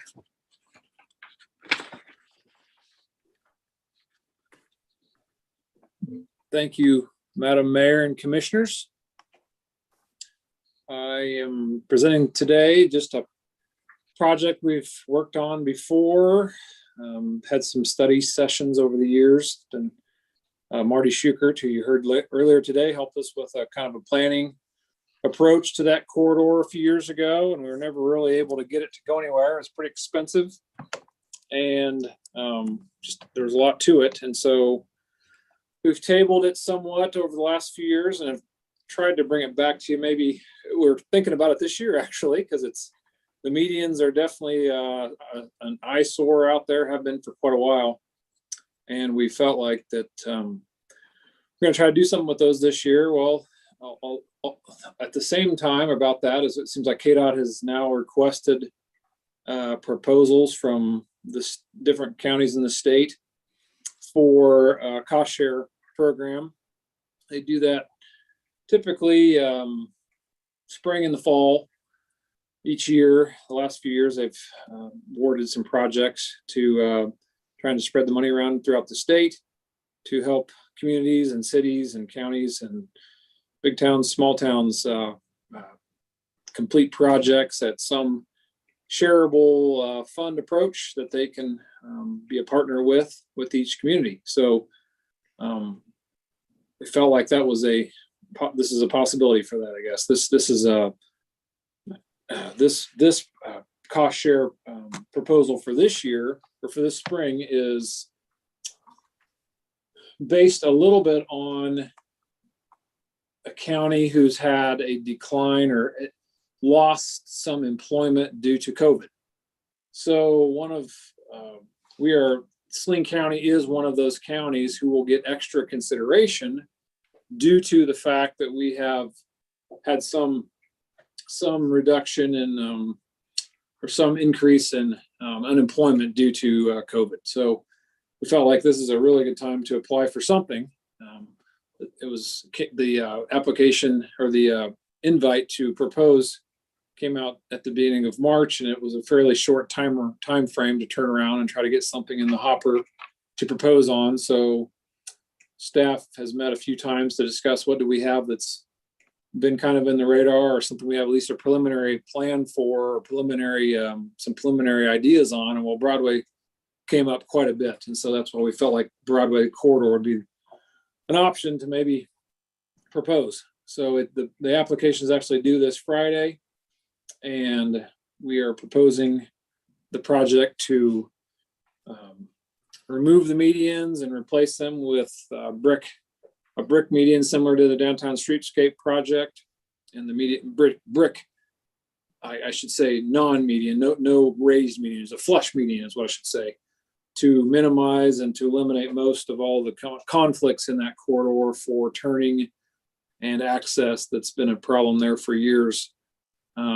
The RDG, Marty Schukert planning study, we're trying to follow that same plan. We will plan to maintain medians at the intersections, which would be Crawford, Republic, and South Street, as well as and State Street as well.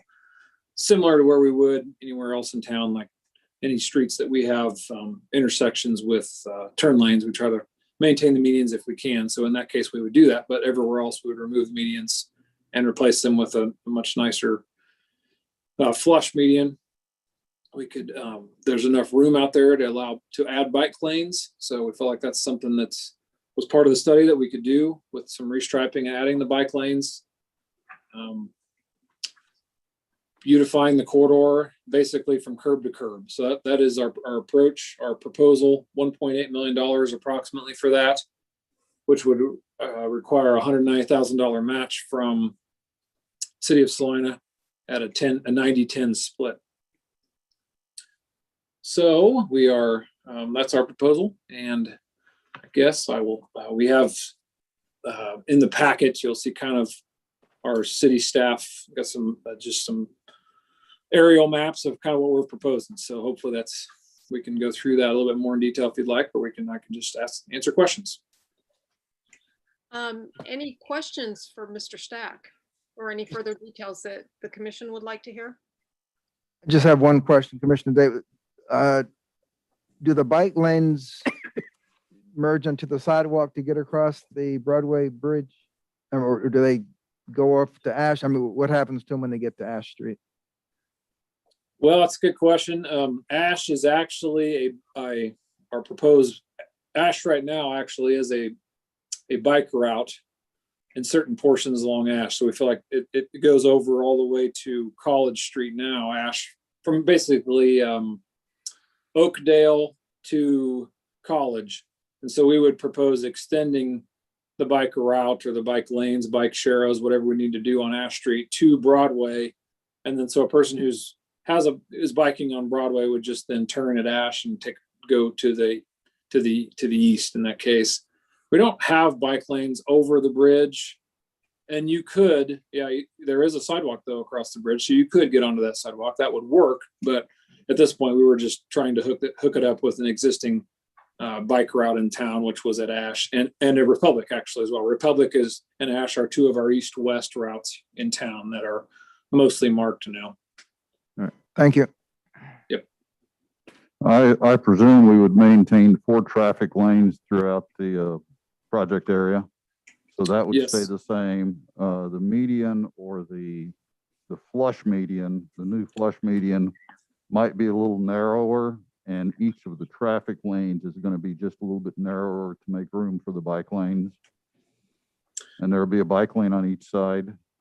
That's correct. It's interesting. That corridor is really wide. It actually has about an 18-foot median now. So the 18-foot median is kind of hard to construct with a flush median without doing some reconfiguration to the lanes or moving some curbs, because it's just really 18 foot is really wide. Normally, a normal traffic lane is 12 foot. We have 11s in town quite a bit, but a 12-foot lane is pretty normal. So an 18-foot wide median is just is large, and so it makes it hard to just remove all the medians and make it a traffic lane because it would be too wide. So the idea was then, well, you would utilize some of that area, the 6 foot of that area, as well as some of the wider lanes that we have to make the bike lanes. And then, yes, we'd have 11-foot lanes in each, 4 lanes in each direction, or 2 lanes in each direction, 4 lanes total, with the middle turn lane, with the bike lanes on the outside. So there's enough room in that corridor for that. However, once you get north of Walnut, the right of way narrows. So when you're on Broadway, you'll notice you're cruising along from Republic all the way to Walnut, and Walnut, it starts to get narrow. There's a transition. The median gets really small there, actually. So that area is an older, not exactly sure, I'm not sure how the highway process worked back then, but they didn't either get as much right of way or it wasn't platted. I'm not exactly sure. Dean has a little more history on that, but the bottom line is we don't have as much right of way there. So that would actually go to a 3-lane section only, not 2 lanes in each way, but just a 3-lane section. And that would be also that area. We reduce a lot of our traffic in that area anyway. It seems like there's many cars at Crawford, and it just continues to decline as you go north. So we feel like that, and Marty Schuchert's group felt like at that point we could go down to 3 lanes, no problem with the bike lanes or bike, I guess, sharrows at that point. Now I'm trying to remember if we show.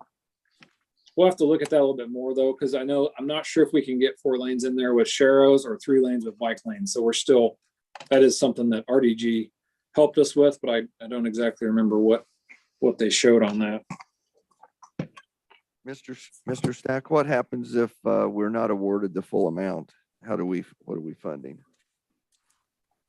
That's a good question, because there's $25 million for this program across the state. And they do try to spread it around quite a bit. So that was one of the reasons we tried to maybe limit our request to, $1.8 million is still a lot of money. So, but this doesn't include, some sidewalks and driveways and some of the other things that would be nice to put in that corridor. We're just kind of focusing on the medians at this point. So we could ask for quite a bit more. Felt like this is a fairly hefty ask, but if they do drop it back to whatever, we feel like this is a worthwhile project, and we can see what they give us, and then come back to you with, do we want to accept it? Do we want to go forward with it and supplement with either more city funds or reduce the scope, reduce the limits? So if they come back with $1.2 million instead of $1.7 million, then you're going to need to come back to us to see what we're willing to do. I would think so. Yeah. I mean, I would think so too. Yep. I just better do that. No, the answer is yes, Mr. Stack. Yes. Yes, for sure. If you look at that Broadway corridor south to north, we've made incremental improvements working our way through the corridor. So my first reaction is, if we get less than full funding, we are going back, looking at the scope and trying to strategically make the improvements that they will fund. Or do a smaller portion or Correct. whatever. But Selected medians or a segment that makes the most sense. Well, that street certainly needs some help at this point. And I think Dan mentioned it, but I recall the sticker shock that we all collectively had with the Broadway plan. It was an $8 million plan. And so we saw this grant as an opportunity possibly to make a maximum impact. The medians certainly contribute to the aesthetics. And I don't think Dan mentioned, he might have mentioned it in his report, but one of the things we've done in the intervening time from that study is to verify the subgrade so that we had a sense of, we could do this work with having to do massive reconstruction at a greater expense. Yes, thank you, Mike. That is something that, with the original RDG and Marty Schuchert study, it was an $8 to $10 million project. Well, that was assuming we remove the road and replace it, just basically like we did downtown. So it was a massive project. Well, this was built to highway standards years ago with, it was a US 81 bypass in town. So it's a solid road. It's got very good subgrade, very good, a lot of concrete below it, a lot of asphalt below it, depending on where it's at. But either way, it's a very solid road. We cored it, and there's no reason to try to remove it all and put something back in a similar location. We're just going to use what's there, and then basically, yeah, just deal with the medians. That's really the bottom line at this point. Any other questions for Mr. Stack? If not, I have a couple. The first is, I know you've worked in the past with the bicycle advocacy group. Have we gotten any feedback from them in terms of the bicycle path and traffic ways, and have we gotten any input from them? Some, they were part of the committee when we did the study on Broadway, as well as we had a meeting just this morning, tried to call a meeting with them fairly short order to at least get an idea from them on what concerns or interests they'd have in that corridor. So we did hear from a few that said, yeah, it's, the more, bike lanes that you can add, if that helps you, especially seems like with KDOT cost share and transportation alternative programs, trails, bike lanes, bike sharing, what alternative approaches to transportation seem to help get funds. And so felt like this corridor, meaning it's a large corridor. It's really too wide. It's not necessary to have, massive amount of asphalt and concrete out there. And so if you can share the space and make it safe and the right widths, and then the bike lanes can work. So, but there is a little bit of concern. Yeah, do people want to ride bikes on, 4-lane arterial road? So that's a little bit of a concern at this point. But at the time that we went through the study, RDG thought that was the best approach. And if we've also probably considered reducing the speed limit here and just making sure that we make it as safe as we can with the design. So we've talked with, I guess during the process of the actual planning, we had the most input from the bike group. We didn't have a lot of input this morning other than with OCCK and USD 305, but Phil Black and lots of our bicycle group are very supportive of bike lanes, and actually they ride them, a lot of them ride anywhere. So they're fine with it, but we will probably try to get a support letter from Phil or somebody on the bike group by this Friday as well. We've got some letters from North Salina community, the North Salina community group, some of the Sunset Plaza group there, just kind of letters of support always help with applications. So that was our hope, was to get one from the bike group as well. Awesome. I'm glad to hear that you've reached out to them and to OCCK and USD 305. And I just, as plans develop, I just hope you, keep them in the conversation, because I don't ride a bike, so I have no idea the kinds of challenges that a bicyclist has navigating a street like Broadway, and what would make it the most usable for them within the parameters that we have. I did have a question in terms of having the flush medians with the brick surfacing. Is that something that can bear the weight of the heavier traffic that we would get on Broadway as opposed to downtown? I'm assuming that there would be more commercial vehicles traveling at a higher rate of speed, at least going down Broadway, than we would have downtown. Is that an issue? No, not an issue. Bricks are a pretty solid surface as long as we put a good base underneath them. So yeah, we would just have to make sure it's designed accordingly. There are different kind of bricks out there that are smoother or thicker or higher compression. So yeah, we just have to make sure we factor that into the design and factor that into the loading and the amount of traffic that would be on that area. Okay, great. And then my final thing is, it's a request. Okay. We do our best to limit our landscaping commitment. I mean, I don't know if we're still down 8 or 10 parks people, but right. We saw last summer, when we eliminated the part-time positions. I know we're not going to do that again this summer, but park staff is overwhelmed. And the landscaping stuff always looks beautiful in the renderings, but then when we try to fit it in with our existing plan, I just would urge us to try to get something that takes the least amount of maintenance, the most amount of hardscape, the least amount of maintenance. But that's my own, just my own personal request. The other commissioners may feel very differently, that it's necessary to have some landscaping to soften and to soften that landscape and to take up some visual room there too. But at any rate. Yes, thank you. That's a good point and something that we'll have to consider with our Parks Department and property owners through the corridor. It is a little bit of a joint effort. You know, with the downtown streetscape project, that's been quite a landscaping.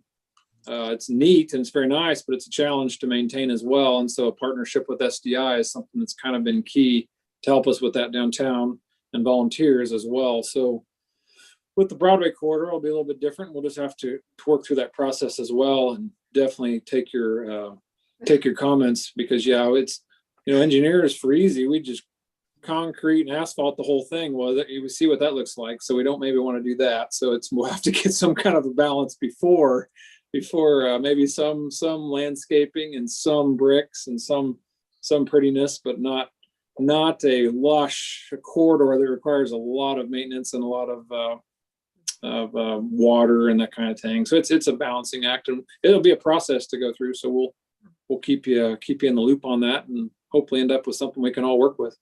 Thank you very much. And the way the medians look now, there's absolutely no way that they aren't going to look 1,000% better. Yeah. Thank you very much. Are there any other questions from the commission? And if not, are there any questions or comments from the public?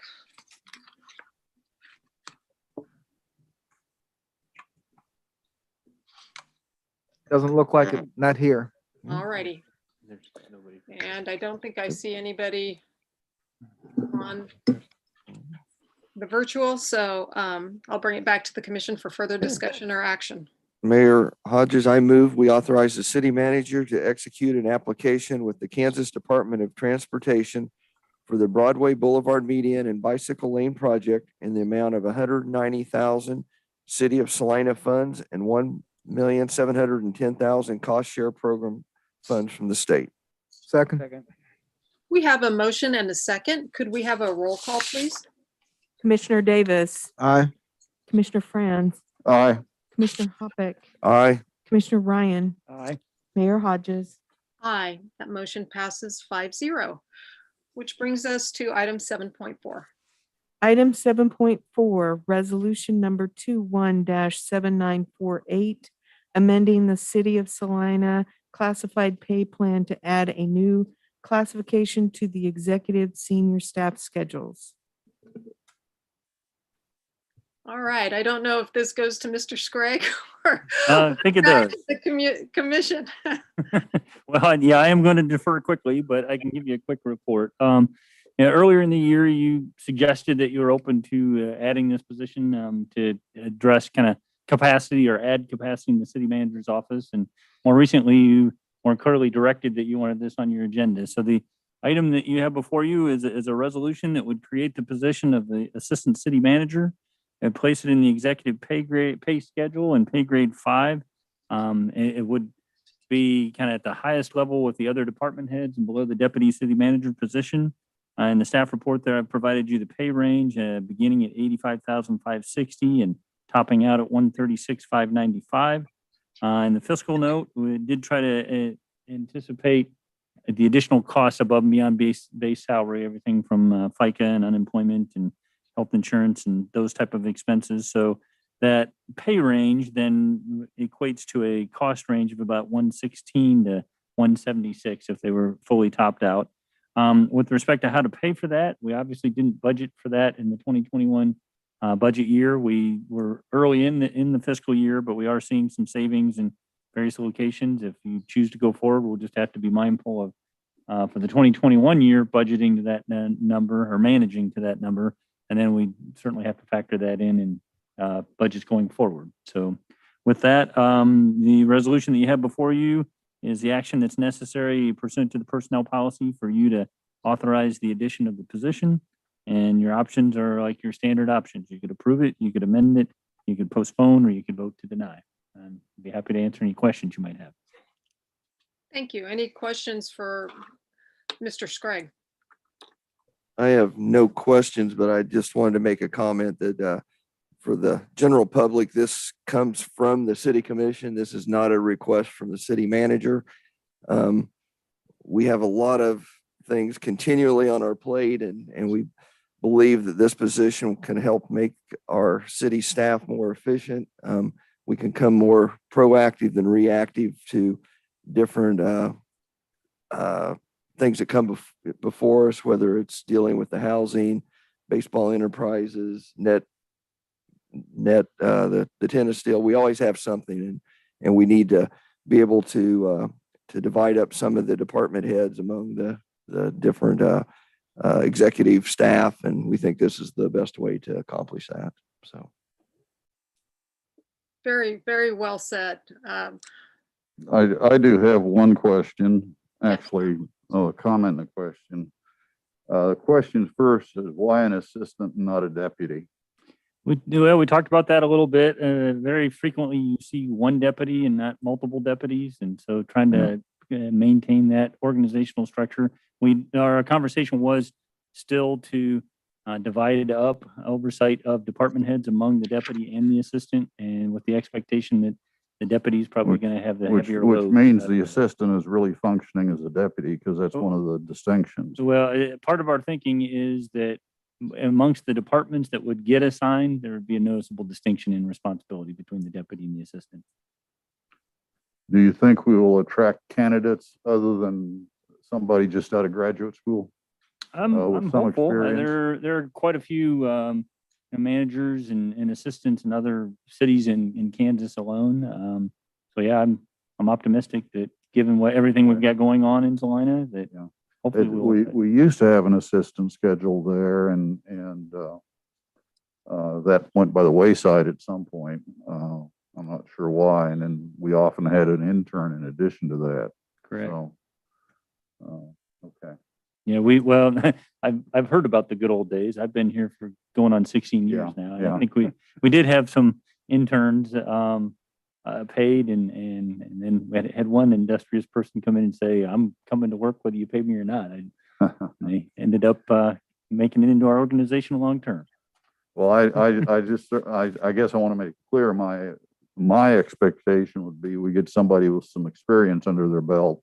Sure. Rather than somebody just out of school. Not that somebody just out of school isn't bright and maybe has the educational background, but there's a certain amount of polish that comes with experience, particularly if they're going to be working with department heads who clearly have experience. Agreed. Hopefully with that pay range and a little bit of latitude to start them based on their experience and what we've got going in our community and the responsibility that'll be afforded to them in that position. I'm hopeful that it will get some good candidates.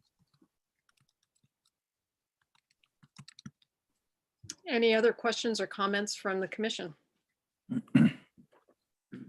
Nope. Okay.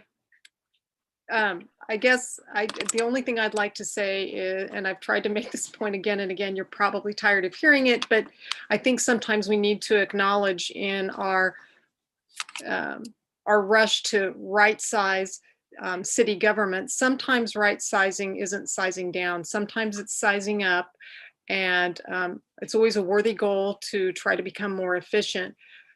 But at some point, efficiencies mean that we have unrealistic expectations for staff. They have unrealistic workloads, and I think that this is going to really help us be in the position to achieve more as an organization and as staff and as a governing body. So I would only differ from Commissioner France in that I'd love to see a young person right out of grad school with some bright ideas. So Mr. Scragg, just know whoever you pick, I'm sure they'll be wonderful and a great fit in the organization, and they'll have our support. Are there any questions or comments from the public? None here. Okay, great. Then I'll bring it back to the commission for further discussion or action. Mayor, I move we approve resolution number 21-7948. Second. We have a motion and a second to approve resolution number 21-7948. Could we have a roll call, please? Commissioner Davis, Aye. Commissioner France, Aye. Commissioner Hoppick, Aye. Commissioner Ryan, Aye. Mayor Hodges. Aye, that motion passes 5-0. We don't have any development business. Is there any other business that the commission would like to discuss? Just, we are still having our strategic planning session tomorrow. No. No, Week A from week tomorrow. tomorrow. It's a week from, yeah. okay. I'll rearrange my schedule. Thank you. Glad I asked.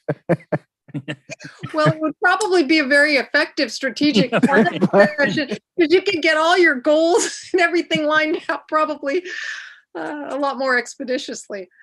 The only thing that I have for other business is I would like to give a shout out to the Salina Police Department, because I know they've been they've recently taken into custody a couple of suspects that were kind of high profile, and it's really nice to know that that they aren't on the streets. And I just want to acknowledge that it took a lot of work to get to that point, and to thank them on those apprehensions. And if there's nothing else, then I would accept a motion to adjourn. So moved. Second. We have a- Second. We have a motion and a second to adjourn. All those in favor? Aye. Aye. Motion passes 5-0. We'll see you next week. Thank you.